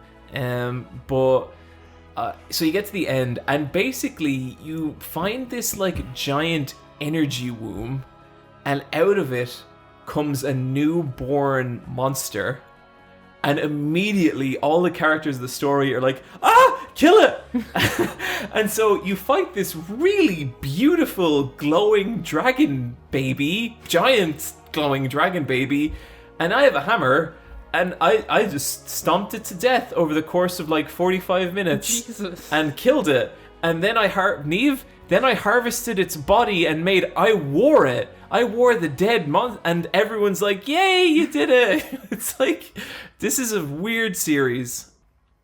Then I felt a deep emptiness inside me and did exactly what I said I wouldn't do and downloaded Monster Hunter Rise. For the Switch. For the Switch. In its 30 frames a second fucking filth. Why didn't you move on to Iceborne? Yeah. See, okay, that's a good question, Niamh, and especially good when you consider why didn't I move on to Iceborne, considering I already owned Iceborne. Yeah. That I haven't played yet. And the answer is I'm saving Iceborne for winter. Fair enough, yeah. That's a good idea. Thematic, You can yeah, like Gonna start the real monsters back up. We're gonna go hunt some cold monsters. we're only 4 months into the year. We've got plenty of time. Oh jeez. Anyway, Yeah. Monster Hunter Rise. One of the things that honestly got me curious about it is like we got some comments last week of people being like, it's a shame I'm not going to play Rise because a lot of people are saying like it's their favorite Monster Hunter game and like it changes things a lot and like it's really interesting. And I'm about 10 hours into it and it's cool. It is weird and different. Like the biggest thing is, I think I said this on the podcast like years ago, but I was saying like, to me, if they could make the traversal in Monster Hunter more interesting, it would be so much more enjoyable. Because, like, the parts of that game that suck are the parts where you're getting to that monster, you know? And with Monster Hunter Rise, they've pretty much turned you into Spider-Man.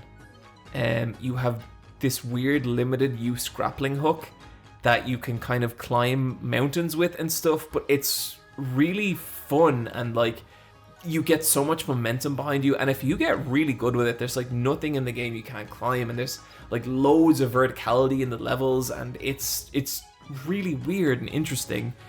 The whole game's theme is like kind of Japan, like it's all kind of like old Edo kind of style inspired art, and it just manifests in everything. Like the monsters are all painted, like when you see the illustrations for the monsters, you see them painted in these like really beautiful brush illustrations.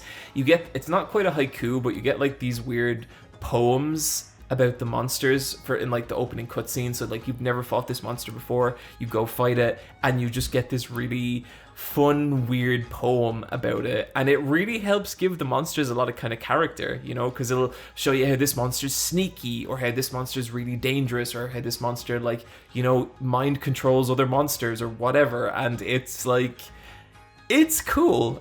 And they've really simplified it for Switch simplified isn't the right word. They've added a lot of quality of life things. You now have a dog. You can ride your dog. Brilliant. Yep. You give him. He carries a little kunai in his mouth, and it's very good. You also have your cat still, which I appreciate, and it's great. I don't know that the game is as approachable as people say it is, because I think this game seems more approachable if you've played 3 other Monster Hunter games like I and a lot of people have. I think if you toss a new player into this game, exactly as baffling and bewildering as other Monster Hunter games. And to be honest with you, the grappling hook stuff, the wire bug stuff, I think that only adds to that because you now have another layer of gameplay mechanics you have to learn.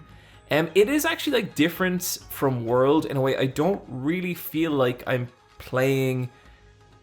It's not like a down res of World. It is really genuinely a different thing, and fights have a much more chaotic nature to them. I think they're kind of less methodical than World for a couple of kind of specific reasons. You can now mount monsters, but like ratatouille them.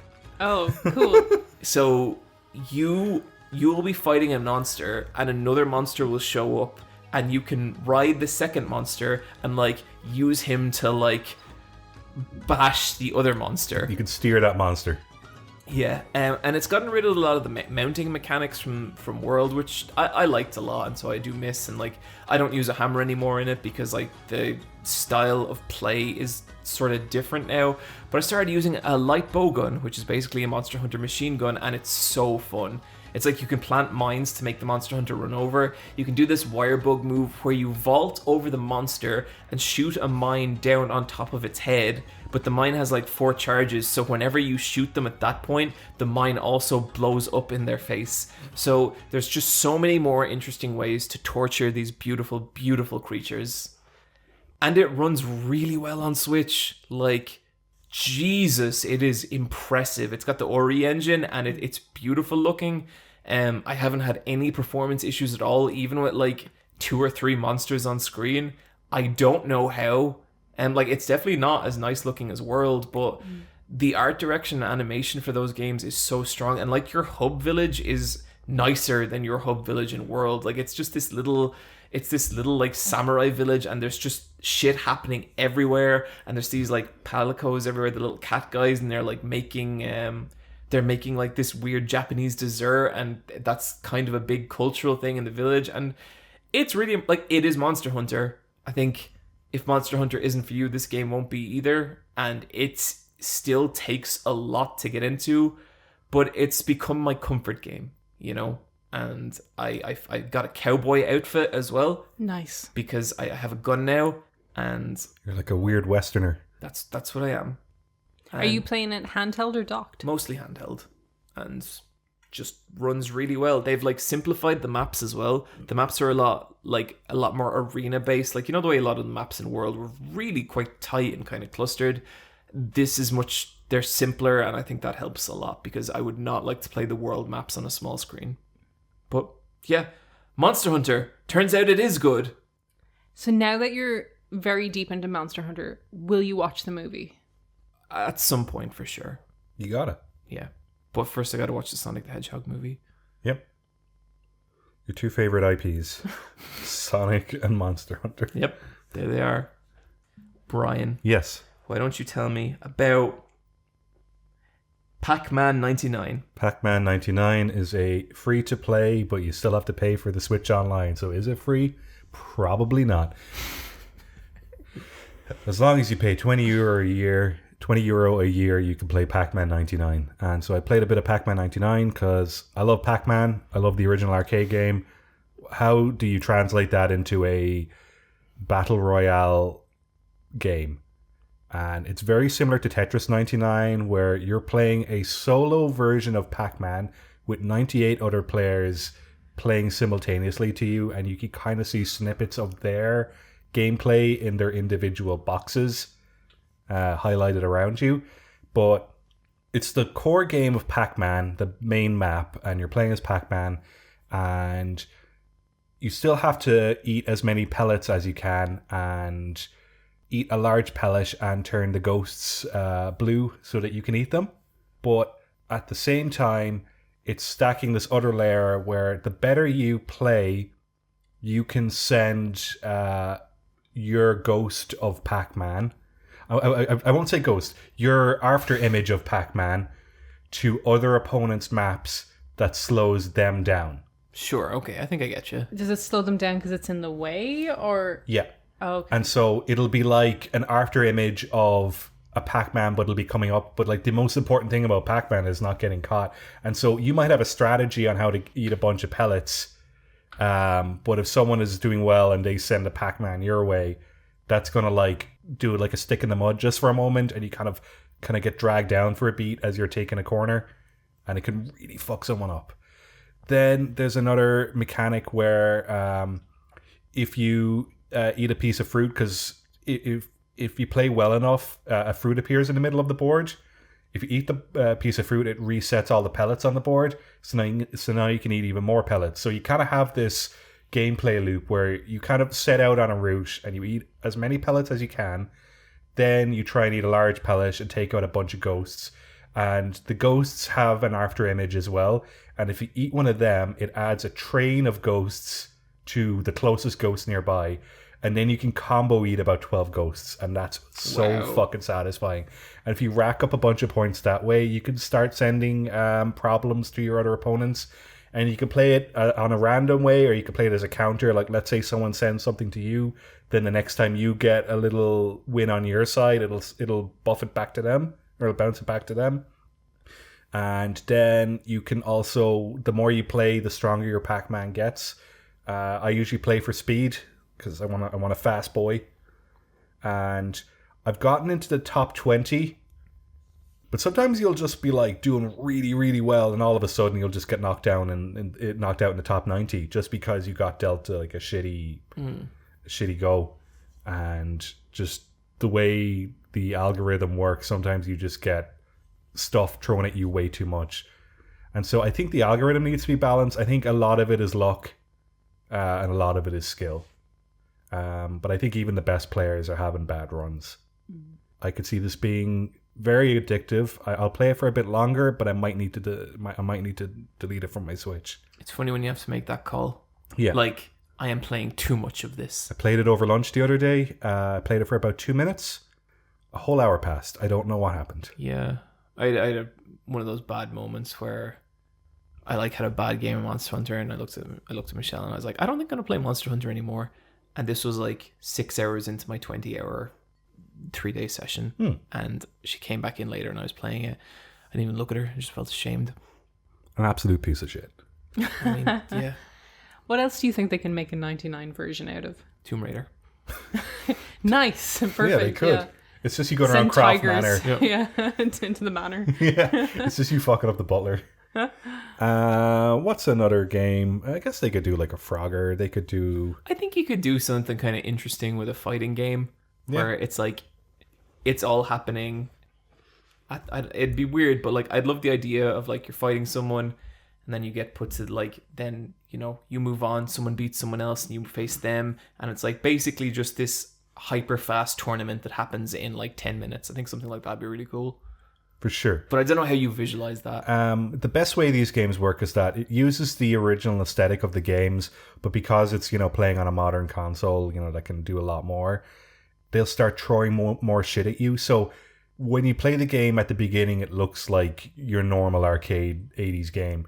But 2 minutes in, it just starts getting way too crazy looking. Yeah. And it needs to stack up like that. So it's definitely like, I guess something like, not Space Invaders, the one that isn't Pong, the vertical Pong. Breakout. Yeah, Breakout. I think if there was like a 99 version of Breakout where just shit was flying everywhere. That'd be cool. I love Breakout. Yeah. Because it really works with like a simple formula of a game that just gets turned on its head because you're so used to the usual version of it that if it just kind of turns into this weird juggling situation, it's so much more fun. But yeah, a great game. I shouldn't play it. Cool. That's why I'm not allowed to play Monster Hunter, John. I don't know. You'd like Monster Hunter, Bryan. I think. Yeah, I don't know. I think it would be too finicky for you ever to get to the good part, and I think that's valid. You know. Niamh, tell us about Fantasian. Fantasian is a game on Apple Arcade. It is... Oh, I know this. Yeah. The diorama-based JRPG. Yeah, they took from real photos. Final Fantasy alumni Hironobu Sakaguchi. The Gooch. Mr. Mustache himself. And the Gooch himself really wanted to make this game after playing Final Fantasy V, and he wanted to go back 3 in the US, and he wanted to go back and make a game with that aesthetic in mind, like that early Final Fantasy look in mind. Sakaguchi is also a miniature hobbyist. That is what he likes to do in his spare time. So he saw this as an opportunity to make a JRPG using real life physical dioramas as the environments.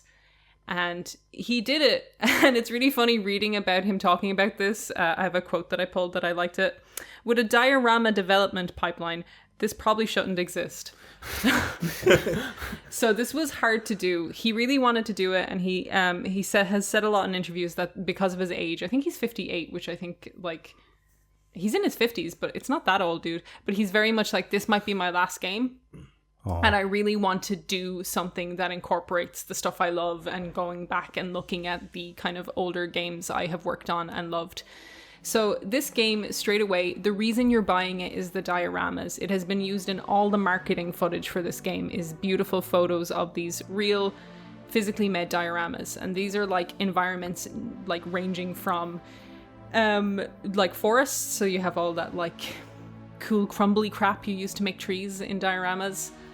I can't remember the name of it. The stuff that's used in model train sets as well. well. Yeah, all that stuff. You have all that everywhere. You have big like earthy areas with like sand and like houses made out of like craft paper and stuff. Like, yeah, it's got real textures. Yeah, and like you have like internal environments and like people have molded tiny fruit out of like Sculpey and made little tables and chairs. Like the craftsmanship in this is fantastic. Like little woven rugs, little rugs made with little fur. It's like, it makes me want to cry looking at all of these tiny things. You always say that when you're talking about miniature stuff. I love miniatures. Miniatures are so But you always say specifically, you're really going to like my it Lutra. makes me want to cry. It just like fills me with this overwhelming like love that someone feels like so much passion to make something very tiny but functional. Like here's a rocking chair that like serves no like physical function other than like the artistry of trying to make that work. And like that really appeals to me. Anyways, Sakaguchi was like, I want to do this. And he made these beautiful dioramas with his team and they're gorgeous. And those are the background for the game. And that's why you play that game. It's to run around these environments. And that is the best thing about it. Because okay. And so the cameras are locked in these dioramas. And so if you move... it's fixed camera. And so you move scene to scene, but it'll like motion blur transition to the next location. Yeah. So you're using, like I'm playing it on an iPad Air, so how you're moving around diorama is you're touching the screen and your character will run to different points in it, or you can select on the map, like you have a pulled out version of the diorama, you can select certain points and your character will run. Your character Leo has a very slow run, like a very slow run, and you have to go in and out of a lot of screens to go places.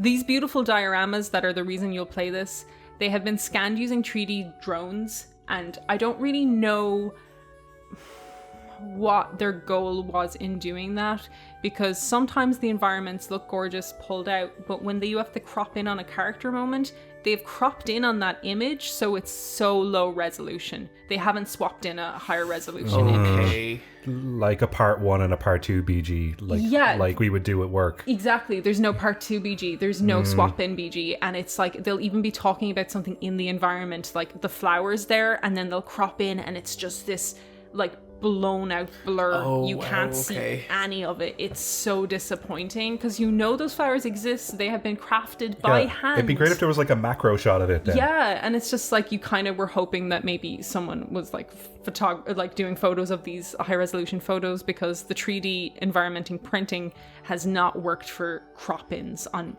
major environments. When you go into like, and it's amazing because every little room someone has, like the captain's room, you go into an item shop, you go into an armor shop, you go into a cafe, you go into a bar, all those internals are like sculpted all individually and they're not like reuses or anything, and it's just so much work has gone into it. But then you go outside and everything's blurry and crappy and you're like, no. And it has this weird aesthetic where he has totally committed, like he has achieved his dream of making it look like an old Final Fantasy. It looks like Final Fantasy VIII to me. Like the world map is kind of low resolution-y. It has that weird blend of sometimes 3D, sometimes photographed backgrounds. like, because Final Fantasy VIII is that kind of FMV blended with real-time graphics. It's got those weird matte paintings for the Yeah. like vistas. So it has that real mixed media analog approach, and that's really nice, and it does remind you of an old Final Fantasy. But then you're like, as a JRPG, how does it play? And it is approachable is the nice word to say. It's very approachable. I think if this is your first JRPG, you'll find it a very good introduction. I think for someone who's played a lot of JRPGs, I would call it simple, basic, rudimentary. How far into it are you? I'm only in fairness, I am only 6 hours, but I think the problem... 6 hours is a while to me. The problem with it is it's slow. It's just so slow, and the kind of big gameplay conceit in this is called let me get the name of it. Dimension. So it's like a thing where you bank enemies. When you're running around the world and you encounter a random encounter, instead of fighting in that moment, you can send it to a bank. And once you load up 30 monsters, you can fight them all in one go. And that would be cool as an XP boost before a boss and stuff, but 30 low-level monsters actually doesn't get you a lot of XP. Right. You can get that up to 50 as you progress How long the does game. it take then to actually fight them? A really long time. It's really slow animation, and all your animation and your moves are like touchscreen as well, so you have to be engaged with it. There's no way to speed it up. I was playing an RPG last year and it was cool. I liked everything. It was about like witches. I can't remember the name of it. The only thing was like just the battles took I felt like 30% longer than they needed to, and it was such a killer. I would say this for this as well. Like, it is... I have fallen asleep twice while playing this. I fell asleep with this. Anyway. So it's very slow, and so far, just generally, I'm not far into it, but it's not a very engaging battle system, but it's all really low-level monsters that I've been fighting, and all the boss fights have been cakewalks, so it's like, it's hard to know if that will progress anywhere, but it seems simplistic, like you can't choose what abilities you unlock kind of thing. It's like you kind of... Oh, I've unlocked something. Oh, it's ice. Out randomly. Okay, I guess I have an ice power now.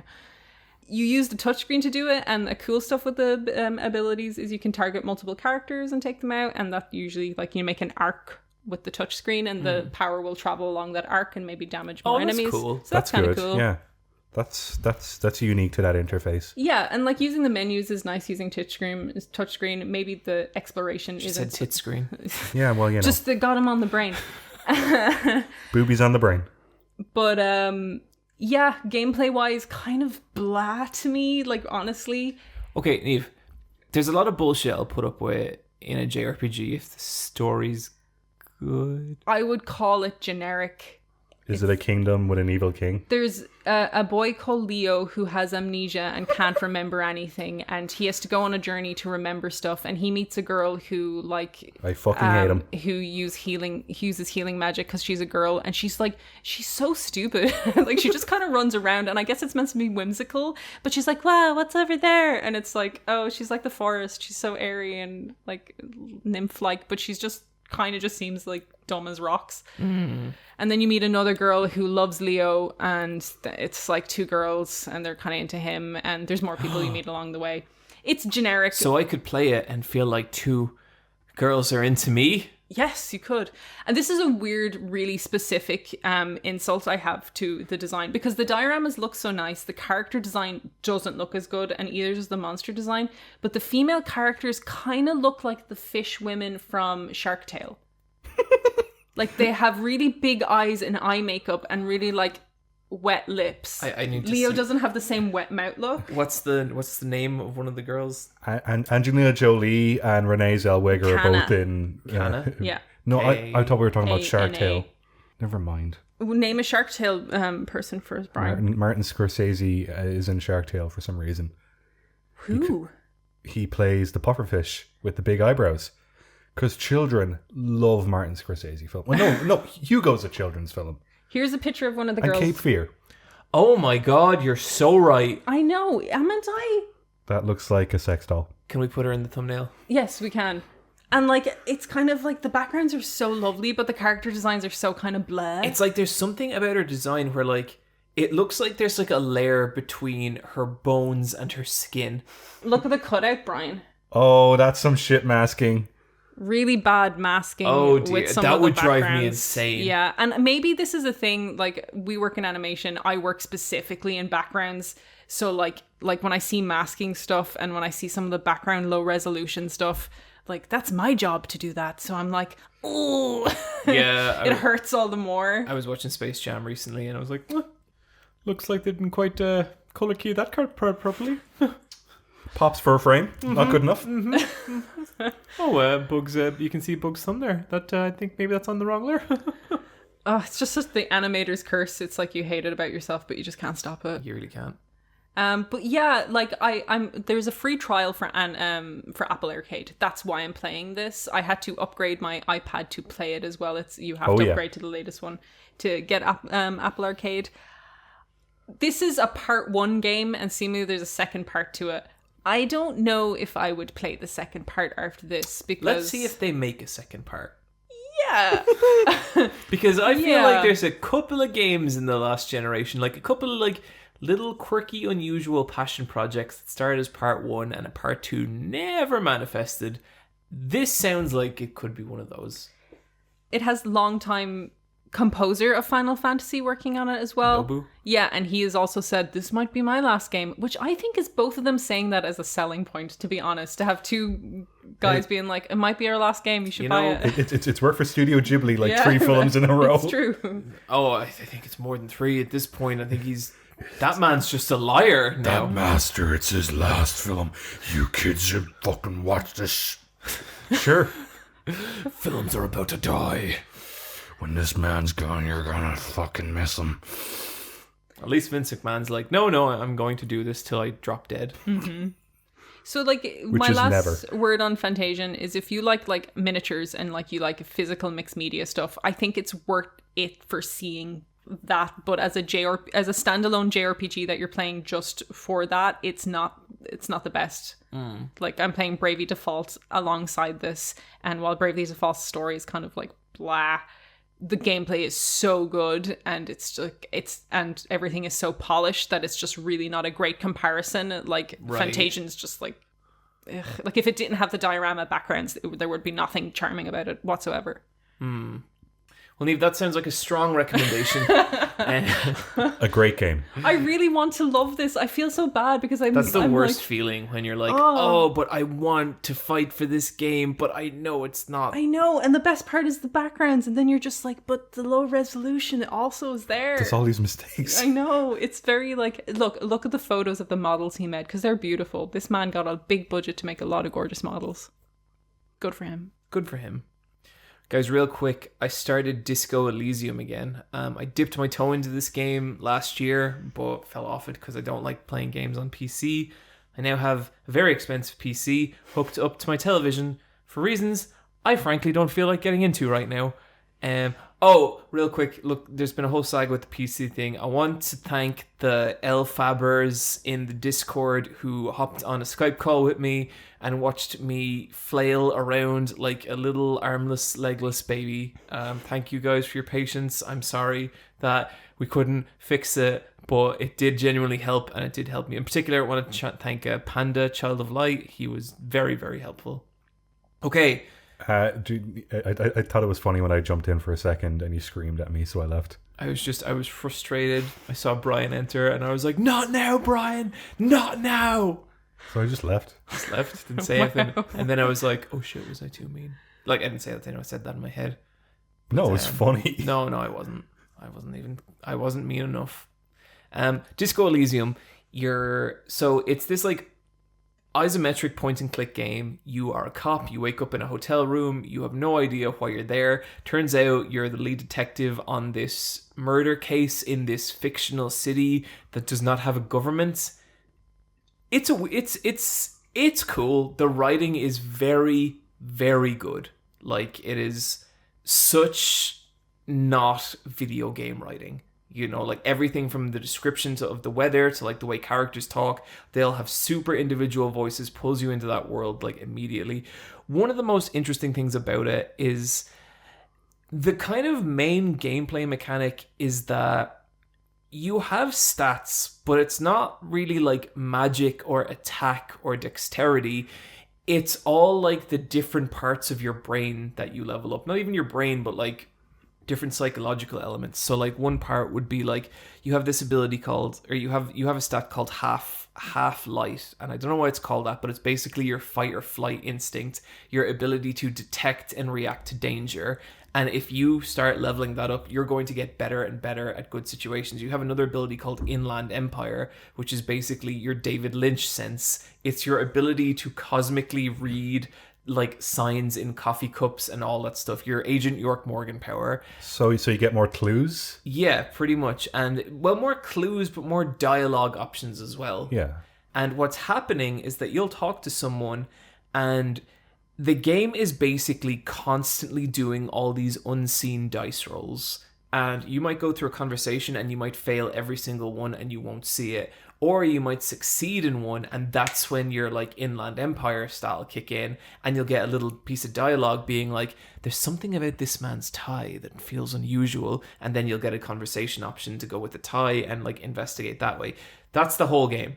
Like, that is this game. You walk around this city and you talk to people and you gather clues, and it's good. It's compelling. They've just released the definitive edition, which has added a bunch of voice acting, which is great because there's so much text in this game that my dyslexic ass just cannot handle, and this makes it infinitely more playable to be. Little criticism, and I'm only like a couple hours in. I'm only like, I'd say 2 or 3 hours in. It's slow. It is a slow game. You play it for an hour. You talk to maybe 3 people. But it definitely has something. I think the last time I talked about it, I mentioned that like there were some kind of slurs early on in the game that I found kind of off-putting. I think those have been removed. I can't be sure, but I think they're not there, and I just didn't think they added anything for the shit they were dealing with, and I'm glad they're gone. But yeah, it seems cool. Like I'll come back to it on a later episode. Yeah, I think I'm going to play this as well. Like, the voice acting makes all the difference for me. Yeah. Like you, dyslexic, don't like reading a lot of text on a screen. So, and No, I heard the I like voice acting. is really, really great and really It's performed incredible. really well. Yeah. Like there's like all the stats in your head, they all have a different voice, and it's one guy who does all the voices, and they're great. Like they're really good. That's a really good system. Yeah. Niamh, I am so 50-50 on whether you would love this game or fucking hate it. Do you think I'd like it? No. Yeah, Really? I don't like. I'd love to play this game. I'd be so pissed if I paid full price for it. So with a lot of games, and like there's exceptions, but Bryan, like there's a certain cuteness that I think is very important to you in games. So this is an ugly oil barrel of a game. This is an ugly oil barrel of a game. This was a game made on PC for people who like PC games. Yeah, it's for people who think like Command and Conquer and all that rust is aesthetically pleasing. Yeah. Ain't no pink. Yeah. Gonna kick up a stink. Michelle really likes how it looks. That might. So she really likes sad old men though. She does. Yeah, it's full of that. Yeah, you literally play as a sad old man. I just feel if I want to look at a sad old man, I'll just look in the mirror. Like I don't need to.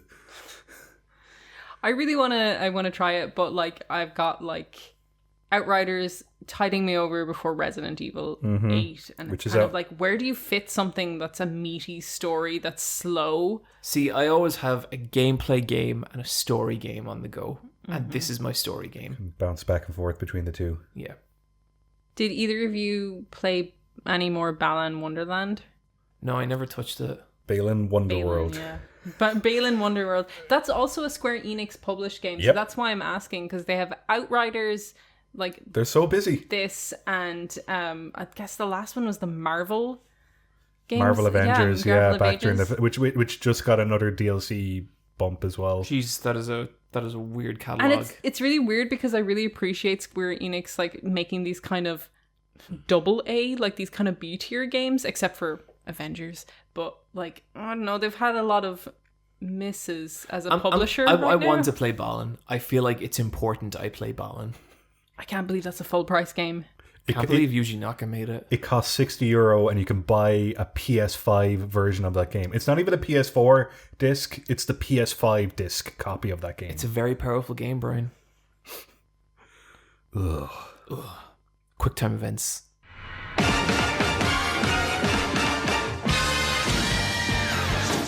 How long do you think we're into this episode? I have no idea. 2 hours. Yep. 2 fat hours. I'm getting a little sleepy. Are we doing like that tournament this episode? No, we're not. Okay, everyone, not doing it, but don't worry, we got some good loot Don't drops. worry, I'm going to get cards printed. It's a whole thing. We're just not ready. It's kind of just spiraled into its own thing, and Yeah. at this point, it has more control over us than we have of it. Turns out making a game from scratch is actually super difficult. Yes, Yeah. we came up with such an elaborate. It'll be fun.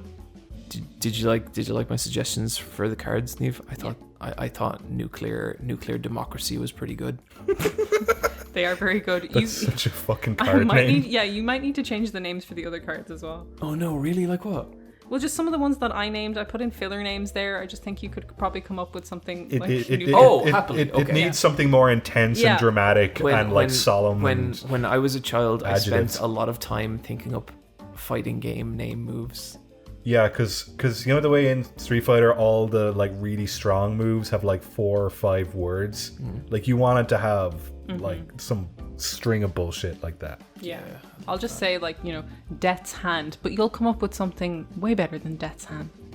What about Skeleton Finger? There we go. That's way more upsetting. Like, imagine a skeleton like poking you, Yeah. like being like, "Are you done? Can I please get through?" First news item: E3. They're real confident it's going to happen as a digital only event. Apparently, they have Microsoft on board, Sony's on board. Is Square Enix on board? Sure, yeah, they probably. They'll go down easy. I think I kind of want E3 to die now, and I've never been like that before. There was a whole pile of rumors at the start that there was going to be some paywalled part of it, but then they had to send out Oh, fuck that. an update being like, no, it won't be paywalled, it will be free. So it's a bit of up in the air. I could see that getting them a lot of bad press and so few people going for it.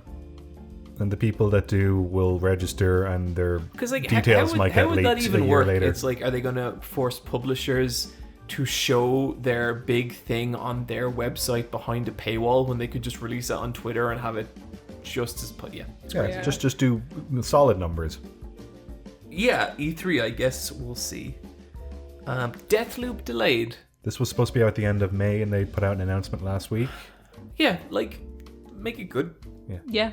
Okay. I think that game looks pretty special, and I hope it is. Okay, I've got a question. What is the appropriate or amount of time that you can cut off that you can say, okay, we're delaying this game? Like if a game was out in 2 weeks and they put out, their little Twitter PNG that says the game is delayed 6 months, would 2 weeks be too late? 2 weeks before they release a Yeah. statement. I think you need to do it at least 2 months, preferably, before months. the release of your game. Because I think this was 6 weeks or maybe 7 weeks. Yeah, I think outside of a month is okay with me. I think don't want outside to be. of a I don't want to be making plans and Because this game was just about to go gold, yeah. and they pushed it. Is this game a Sony exclusive? Yeah. Yeah. But also the company that owns them, Arcane.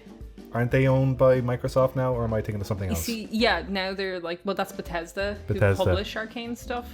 So I think a lot of the stuff will be coming. So I think it's a timed exclusive, and I don't think it being pushed and a release date will push it outside of its timed exclusive slot. It will probably Right. just continue on, but it's hard to know Yeah. how that stuff works. I feel like Sony are in such a weird position now Yeah. because I feel like at the start of this generation they just had everyone. I had no even inkling that I would be tempted towards an Xbox, and I feel like since then it's they've lost a lot of smaller battles, but to the point I feel like they've really lost a lot of momentum now, and I think there's a really good argument for owning an Xbox in a way that I really don't think there is with Sony. And we don't even have it on here, but the news of the Last of Us remake, Yeah, who why? fucking cares? Oh my god. It's already got a remaster. They don't need to do a remake. What the fuck is that going to achieve? Yeah, and it just feels like this super safe bet for them, and it really makes me these are people who are not into making good video games. They are just into the video game business. And I know you could say that about any major publisher to a certain extent, but I kind of look at Sony now and I'm not excited at all. Yeah, just not taking any risks. At least with Xbox, like I can see they have a fucking vision with like their whole online pass and all that kind of stuff. Like it seems like they are really making moves. And Really like my Series S. It's a really nice little console. yeah, totally. So yeah, weird times for Sony.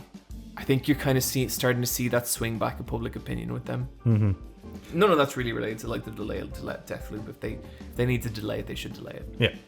Then earlier on today there was the Nintendo Indie World Showcase for April.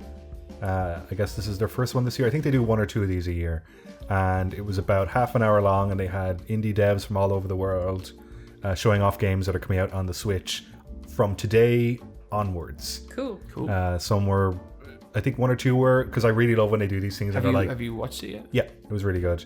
The first game they had was this thing, it was called Route 96 or maybe Road 96. It seems like it's a procedurally generated adventure game where you're on a road trip with a group of friends, but you hop between different timelines and scenarios. Where Is this on a bike? No. Okay. It kind of looks, it's kind of low poly, but it looks really interesting, and it was a really, really good trailer.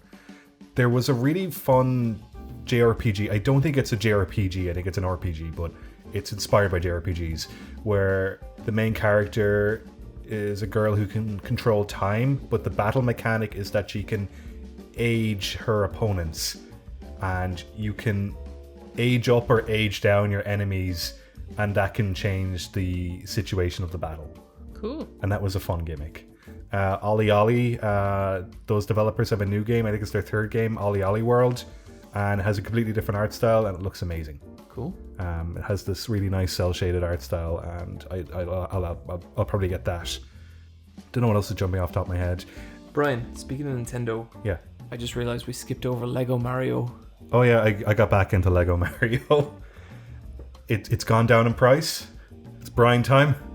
I got Bowser's Castle, and that took like a whole day to assemble. It was a lot of fun. I still really wish the Lego Mario was more diorama based rather than you just have these really skinny rectangular Lego bricks and you plot out levels that you play. But I bought these third-party Lego plates that I've assembled the Lego Mario kits onto to make them look more diorama based. Cool. And that kind of sucked me into the world a bit more, which is great. That game is really strange, because it is kind of like a game, Lego Mario, where all the instructions are on an app.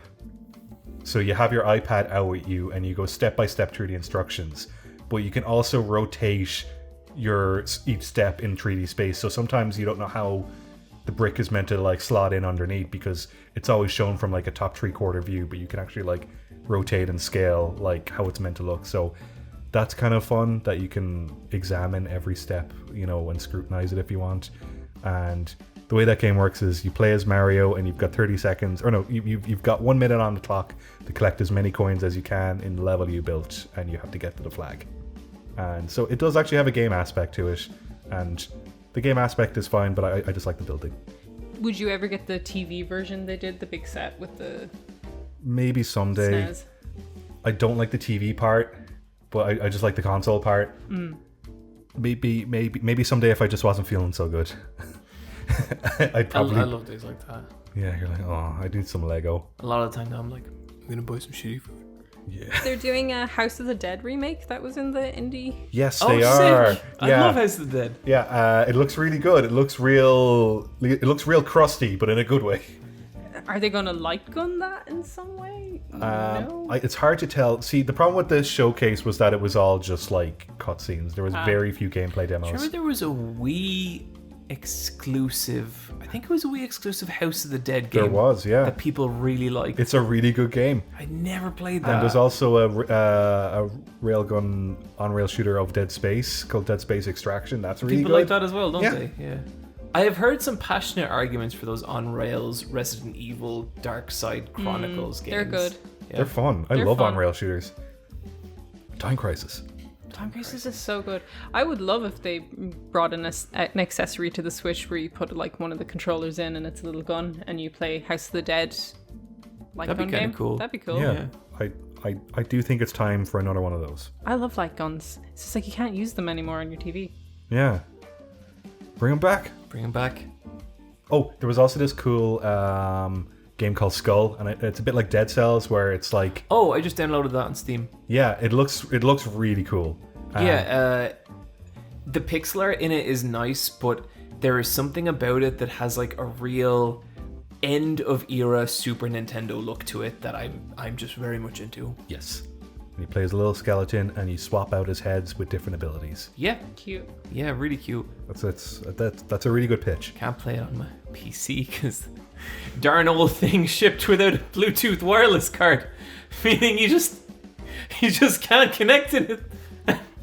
It just costs so much. You just need a really long Ethernet cable. Yeah, I have that, he does. He actually is. but it doesn't. I can connect it to the internet, but I can't connect controllers to it because you see, the wireless card and the Bluetooth card, they're the same thing, Niamh. And if you don't, I also got a new MacBook. It's going great. Took Bryan. come on, you gotta kick him while he's down. Because he came in, he was like, "Oh, you also got a new computer," and I was like, "Yep." we didn't say anything, but like there was a tension that just hung in that air for like 8 seconds. Yeah, it's going great. I'm not doing so good. No, really? No. But like, you know, that's always true. It's like a little more true right now. Actually, not doing so good. I'm fine. Emails.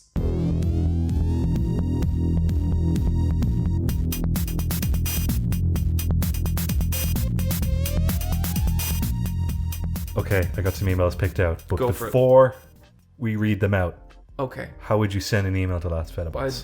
Well, first of all, I'd find the address of the establishment, and then I'd get my my paper writing kit. Okay, we I'd do lay- not want people showing up at our. I do not want to be doxxed. I'd lay my pen out on my desk. I'd probably select the number 4 for this particular task. I'd get my probably my Niamh, it's your turn to talk. bone cream paper, not the pure white because that could be a little harsh for a casual letter. Just use blood, pussy. That's staying in. Oh. And who would you send it to, John? I guess I'd send it to askletsfightaboss@gmail.com. That's askletsfightaboss@gmail.com. Okay. Okay. All right. No, that one's too happy.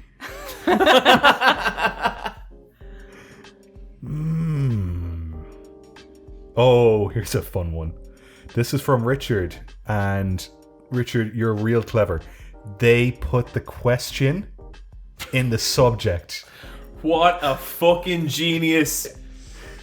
You're Jesus. such a dad. You're such a mean dad. Our poor listeners. No, Niamh, no, listen. Sometimes you just want to find a good email and you click on and it's one and it just says like John ? Question mark. Like that's the subject line. And then you click on it and it's a beautifully worded manuscript and it's like 4 pages and you appreciate it, but the podcast is in 20 minutes. You haven't had your relax bath. You need to just get through it. You need to find some good questions. So Richard in the subject says, "What is your favorite poster artwork you own?" And then the actual email says, "Question, what is your favorite poster artwork you own?" Nothing much left to say, but thank you for making that podcast. What an efficient email. Ooh, I have one I have hanging up, and it's the Jojolian Archie. Oh, the one where they're all in the exhibition. car. Yeah, And then the convertible. beautiful. artwork, yeah. and it's the JoJo part, like part 8 one specifically. So it's like this pink Cadillac, and Gappy is sitting on it, and it's just very pink and yellow, and like It's hot. it's just a beautiful looking poster, and I've had it fantastic. framed forever. Another one I framed is an original 1999 Final Fantasy VIII release poster from Japan. And I love that poster a lot, and I was like so hype about it. I'm like, Rebecca, it's like old, it's from 99, it's the real deal. And she's like, yeah, okay, cool. That's nice, sweetie. Sometimes breaks my heart when Rebecca doesn't care about like old things. It's so cool and it's so old. And then another thing I've just gotten, and it's in the post, and I was like, I was talking to this amazing Resident Evil collector from China, and he's downsizing his Resident Evil collection, and some of the stuff he had for sale are so cool because there is a Biohazard comic series that was released in only China. And it's a beautiful poster of this really beautifully rendered Leon Kennedy, who looks kind of like just like, you know, that really 80s like over airbrushed rendered face. So he kind of looks like Leonardo DiCaprio in like Romeo and Juliet. So it's Leon holding a gun with some Chinese text in the middle and liquor arms coming in encircling him. And I got an Ada Wong like cover comic that's coming as well that I'll probably try and frame. But those are my 3 favorites so far, and one of them it's on the way. It's in the post. One of my favorite posters growing up was the System of a Down one, and it's The one where they're riding elephants. Yeah, and so it's a really cool 2D artwork style drawing of the band on this really creepy looking giant elephant in a field full of mushrooms, and one of the mushrooms is on a pogo stick, and the artwork is fucking rad, and I had it all throughout my teenage years. I've seen that poster. Yeah. Like your poster. Yes, and eventually I had to retire it, and I rolled it up, and my younger brother found it and he stuck it up on his wall. Wow. And I was like, do you like System of a Down? He was like, that's a band. He just thought the artwork was so fucking good.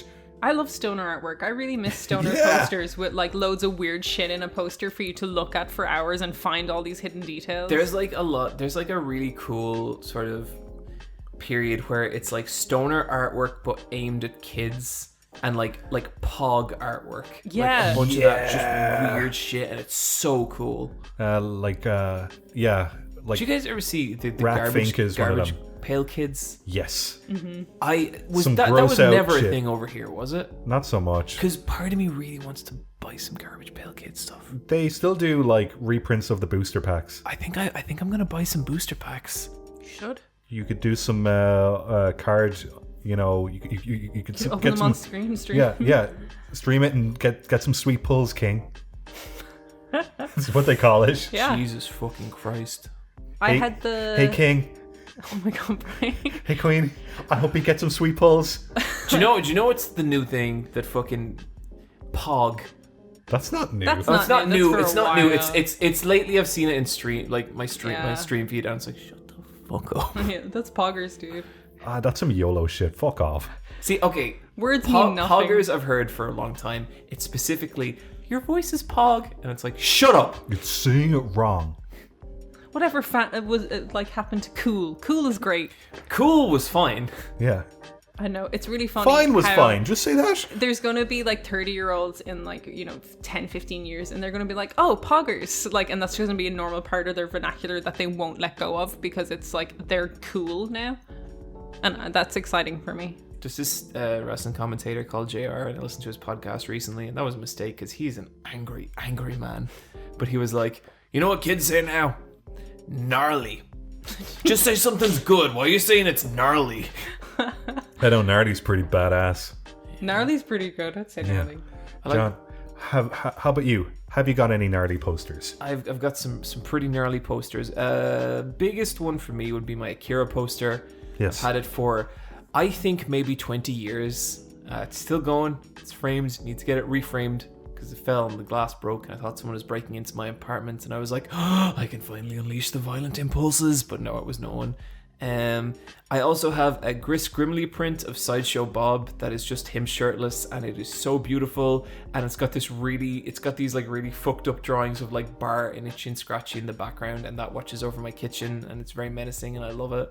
I also have a print of a samurai Princess Peach fighting a Queen Boo, and that sounds kind of crap, but it's such a beautiful drawing. Like, And it's very landscape yeah, orientated. it's really loose and flowy.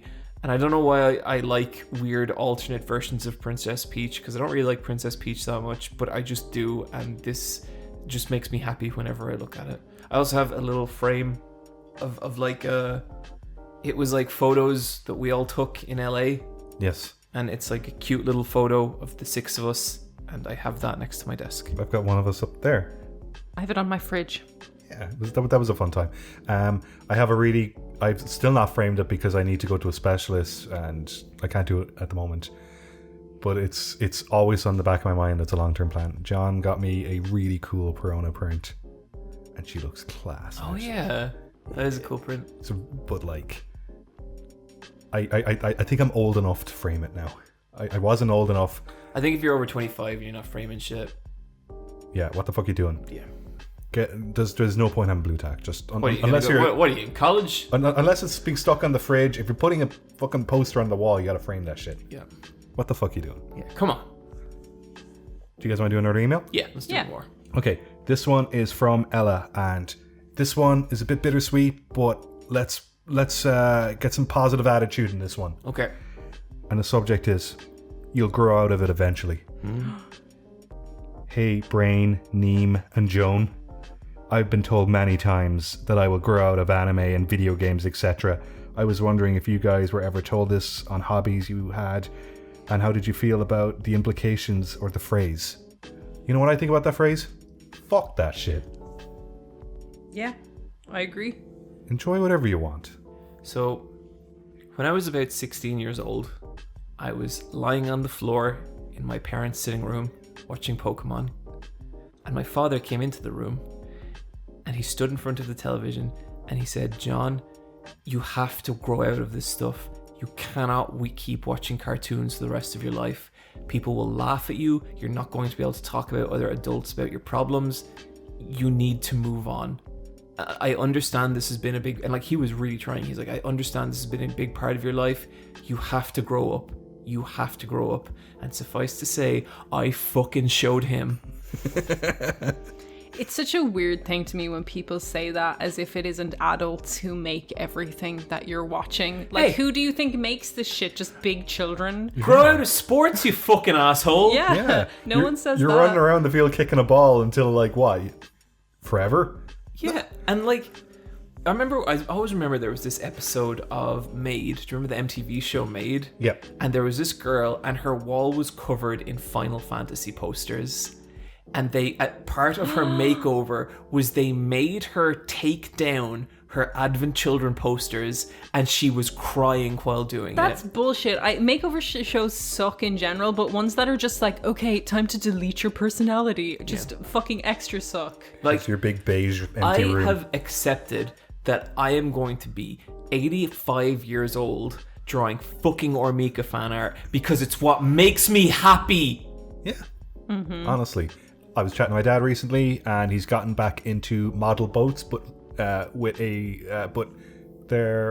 wireless receiver, and he's doing a racing session with other dads, and they all have their little boats. They do it every Sunday morning. And when I was playing with my Mario Lego at 3 a.m, and I felt like a weird man, I kind of just thought, well, my dad has a remote control boat, and maybe it's okay that I play with Mario Lego in my early 30s. And that phrase, you grow out of it eventually, like, that is a very disheartening phrase, and sometimes it does like chip away at you, but no, fuck that shit. Like, when you are unsure of yourself, it can eat into you, definitely. But My parents were definitely hostile, like, to the amount of time I spent playing video games, and would like try and stop it. Yeah. Like, they really didn't like it. But now that I do it, like, it's shifted from hostility to just like, and she never stopped loving them. Like, now it's a really good thing. Just But like, you I really think also stuck to it. part of it is Yeah. that we have all crossed a threshold where we make our money off this stuff. Yeah. Yeah, we do. Also, I think a lot of mums in the recent decade got into like Sudoku and mobile games, and they have more screen time than we do. Yeah, I think there's a greater understanding in general about like just media and being a nerd. Being a nerd is so mainstream now. Oh, absolutely. Completely different from the 80s and So 90s. my dad, Jim the accountant, recently got really into Lord of the Rings, but like in a big way. what he started, we watched the first 2 Lord of the Rings movies at Christmas, and what he started doing is every morning he sits down and he watches half an hour of a Lord of the Rings movie, and he watches them like a TV show. And like I had a conversation recently with him where I was like, it's cool that you're getting into like fantasy stuff, and he was like, yeah. And I was like, it's a shame you couldn't have done this, I don't know, 20 fucking years ago, Jim. I never call him Jim, so he was spooked. Got him. Did your parents ever try and engage with your nerdy stuff as a teen? Yeah, my dad would watch an anime with me every few years. I watched Madoka Magica one time. Thought it was pretty cool. All of it? I was watching the movies and he joined in on the second one, and he was like, well, those 2 girls really care about each other. And I was like, oh, you've no idea. My dad, we played Legend of Zelda Link to the Past when I was little. And that was a real, like, the whole way through, and that was a real bonding moment for us. Yeah. And then I was like, what else do you want to play, Dad? And he was like, I don't know. Probably shouldn't play too much of this stuff. What the fuck is that mean? I don't know. My mom would sometimes appear at my door and be like, just show us what you're doing. And I remember her taking the controller and trying to play Resident Evil 4. And and she's like, can you just play this, do you? And like, yep, that's just it. But it's so fun giving a controller to a parent. Oh, yeah. Kind of watching how they're trying to engage with it, and you're just like, maybe this isn't the game for you, but my someday. Parents love Mario Kart, and they're really, really good at Mario Kart, but only the tracks that have tarmac. Because it gets a bit silly other than that. Because, like, to them, they can understand that's the road, that's where you go fast. Yeah. And if you drive onto the gravel, that'll slow you down, so they know to stay on the road. But if they're doing, like, dry desert or something, they're like, but that's all... Awesome. And you're like, and look, it's just Mario Kart. This is just the suspension of disbelief. You just have to go with it, and like, but they can't wrap their head around it. The suspension of disbelief is a big thing, right? Yeah. My mom, Lord of the Rings, or not Lord of the Rings, Game of Thrones, too much. Just nope. Dragons. John. It's too silly. It's too silly, John. Okay. What do you want to do now, Mom? Do you want to watch Cats? Yeah. Fucking loves Cats. Loves Cats. I remember 10 years ago when James Cameron's Avatar came out, we all watched it in the cinema, and we were all driving home, and my mom was like, weren't they just beautiful? Like about the blue cats. She was like, they were beautiful creatures. Oh. We were like, yeah. Also, she's real into all the Pirates of the Caribbean. Like, I do think that there's like a certain silliness that moms will accept. Oh, okay. So one time, like, I just heard my mom laughing hysterically, like just dying. And I was like, what the fuck? And it went on for like 2 or 3 minutes. I would stop for a second, and then she just like start laughing again. I had to go down, and she was watching the Fantastic Mr. Fox. But it wasn't the dialogue that was making her laugh. It was just the puppetry, or the not the puppetry, just the characters and how they look, it's and really all good their acting. little move, and like she couldn't watch the film because she just kept laughing. Oh, but anyway, Ella was it who sent us this? Ella, yes. Listen, Ella and everyone else, there will be adults in your life that will try and take away the things you love. Do not let them. We are your parents now. We approve of all your decisions. Absolutely. Okay. Niamh, give a message to your children. I love you all. Play Resident Evil. It's a really good children's game. Yeah, it's a great game for kids. I think that's a game you should play before the age of 10. Yeah. Absolutely. Yeah. Patreon shoutouts.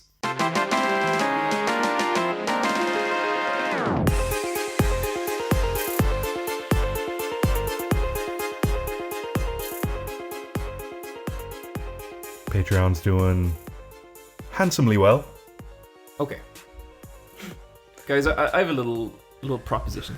Before you get into your horrifying propositions, I just want to say thank you everyone who like gives to our Patreon. Like, I know John is gonna bullshit on about something weird.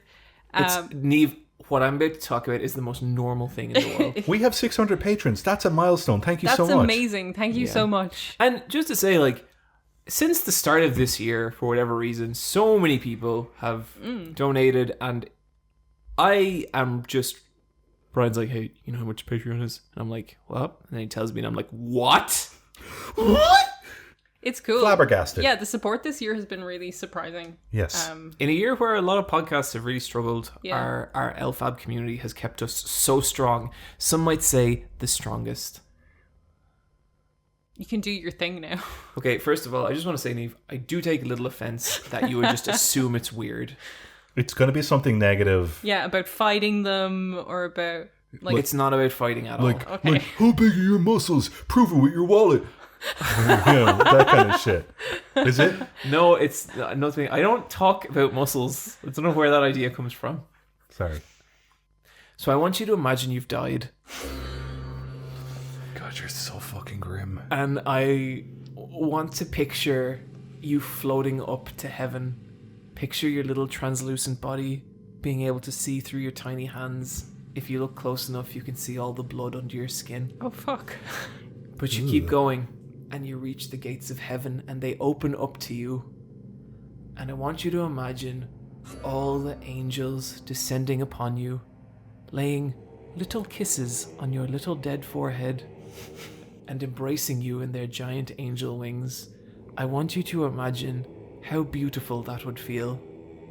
Well, friends, I can give you an experience like that on Earth by joining the Let's Fight a Boss Discord, which you can access through our Patreon. You go there, you contribute I can barely even say it, it's so low. Bryan, is it actually $3 a month? A pittance. A pittance. For an angel kiss? No. And then you go to the Let's Fight a Boss Discord, you go to the welcome, you just say, "Hi everyone, I'm new here."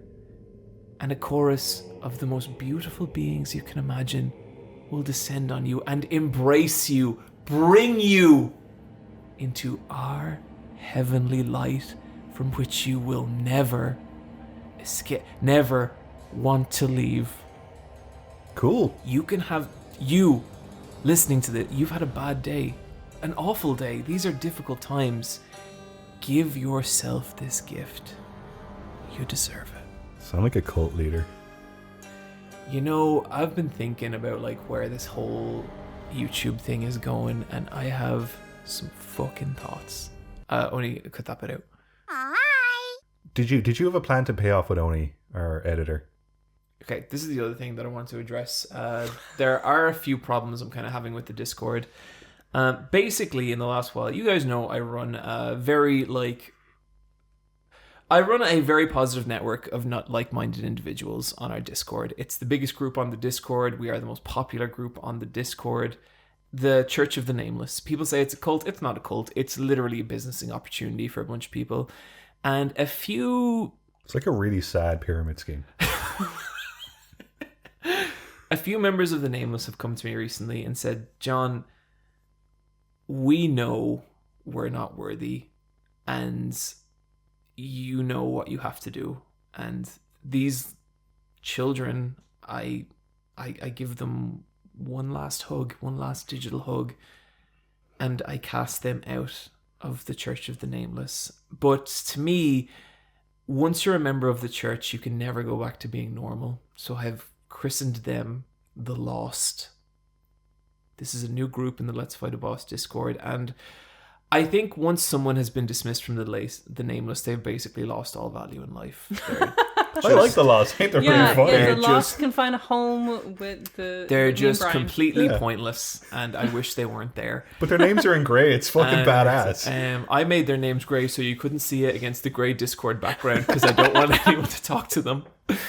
And I have discovered recently that our editor, Oni, Who's also a mod. who's also a mod, not for much longer, has been, I guess, marshalling the Lost and becoming like a figure of comfort to them.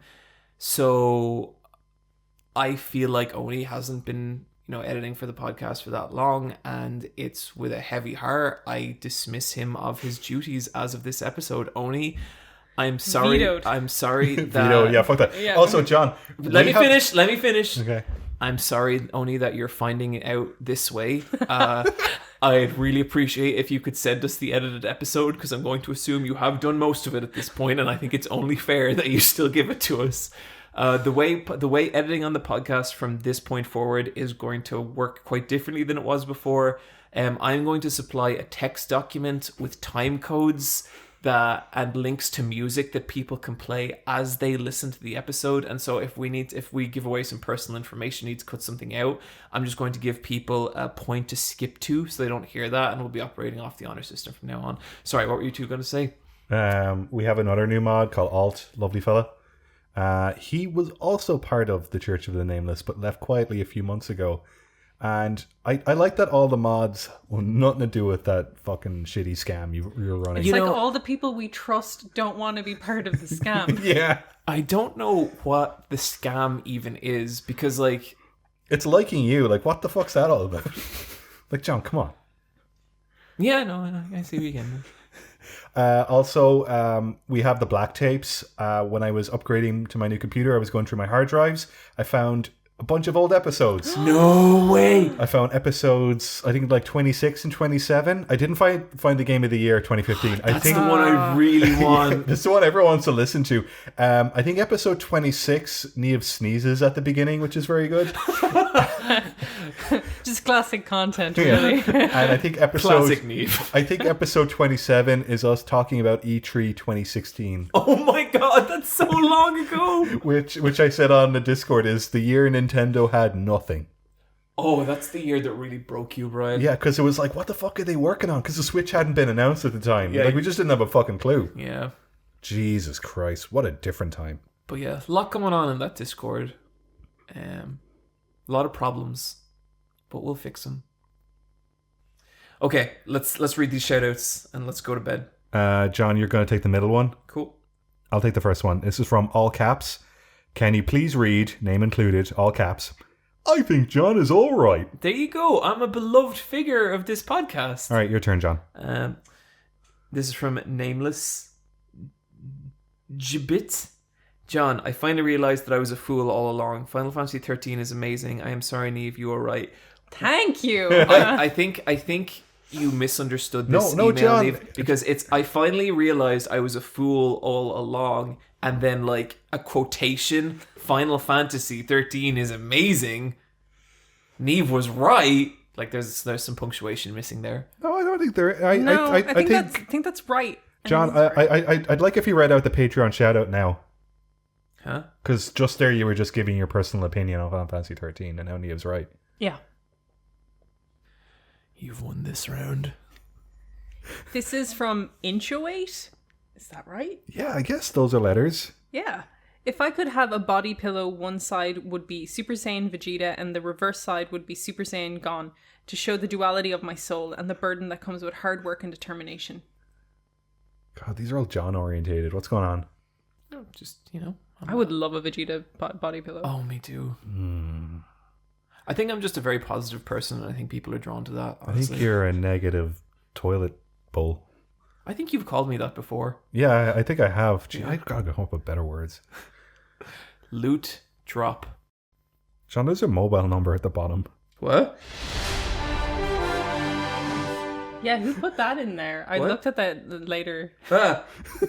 Did you have to like quickly write down a number and you put it in this text document? I don't know what you're talking about. No, it's still there for me. Wait, where'd it go? Never mind. Niamh, I see here you've got something called name and then hyphen link. What's that? Yeah, what's going on there? You got world's biggest no. dog for us this time?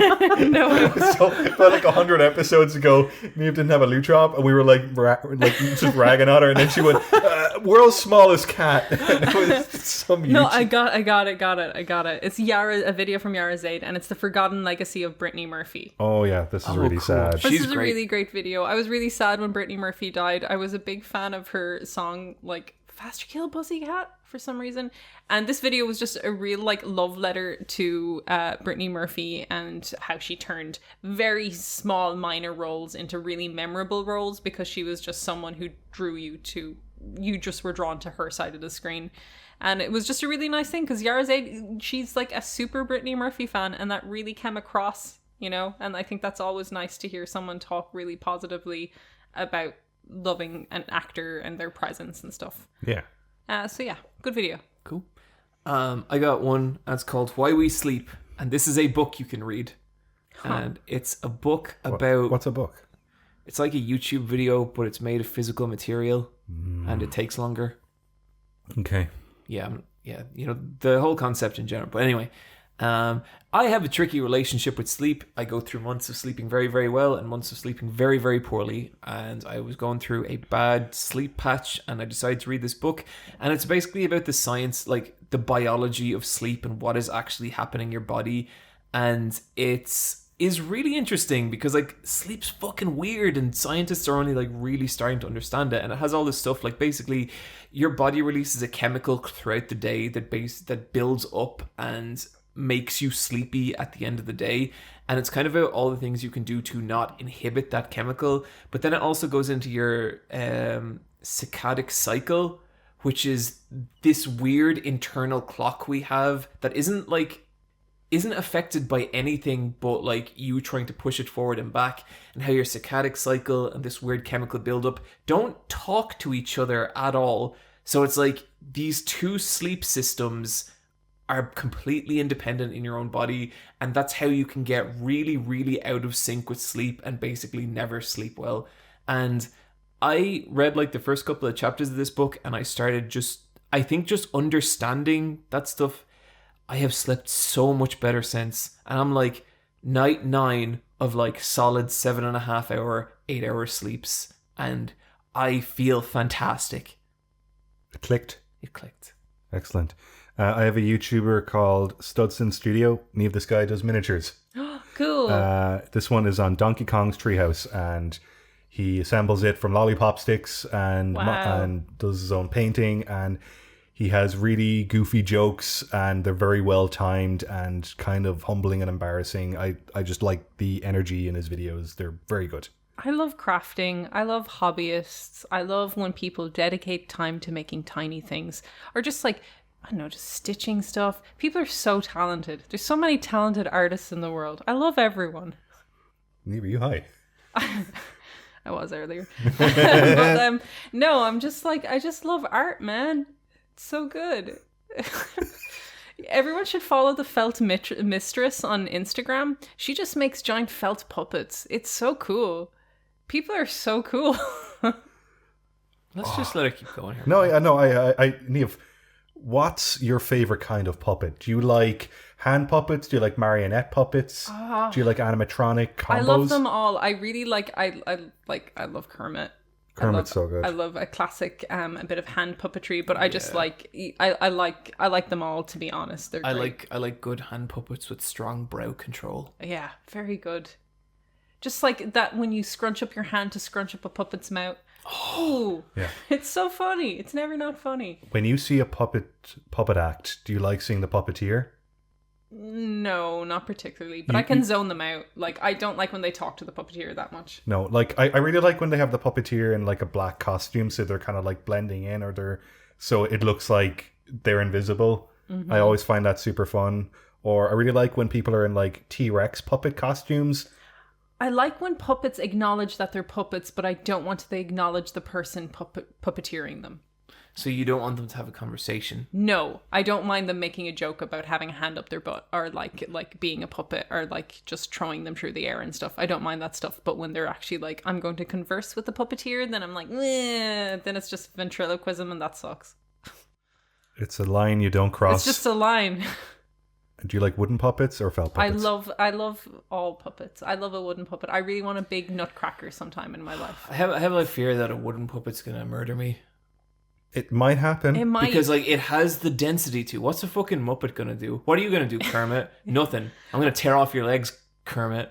I think a Muppet, I think if it had a certain kind of fiber, if it had asbestos in it, I think it could make it stuff itself into your mouth. I'm going to say this right now. I would beat the shit out of any Muppet in existence. Even Miss Piggy. Especially Miss Piggy. Miss Piggy would kill you. I would fucking... She could bend jail bars. I want you to see this. Okay, I want you to envision this. I want you to see Miss Piggy face down in the muck on fire, because that's what would happen to her if we fought. Look, everyone listening to this knows you're full of shit. Miss Piggy would fucking body you. Yeah, and you'd love it. She would destroy you. You're weak now because your muscles are small. We'd all love it. You said before the show that we weren't going to joke about that. Miss Piggy would just destroy you. You'd take Kermit, though. Yeah. Yeah, no, I would. Like Kermit's like... Okay. Fight Miss Piggy to a draw, murder Kermit. Yeah, I'll meet you that's halfway fine. on this. How about Fozzie Bear? Oh yeah, fucking I would choke the soul out of Fozzie Bear.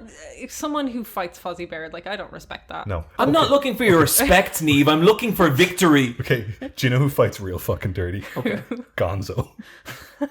Okay, now Gonzo's a Like bit of a different Gonzo's- story because Like, A, He's like crawling along the ceiling. He's fucked up. A, grew up in the streets, B, fighting for his family. That's a fucking bad combination. He's fighting for the chicken coop. You don't want to fuck with that. What about the Swedish chef? Oh, He's big hands. He'll choke you. Big hands. He's really unpredictable as well because he keeps producing knives out of nowhere. And I think sometimes this- he'll have like a fish, I and the think- fish is like, "What are you looking I think at?" the Swedish chef would be like a boss in a Resident Evil game where you'd fight him and win, but then he comes back later like more fucked up. Oh yeah. Thanks for listening to the Let's Fight a Boss video game podcast. We'll see you guys next week. Next 2 weeks. Oh my god. Bye. Bye. Bye.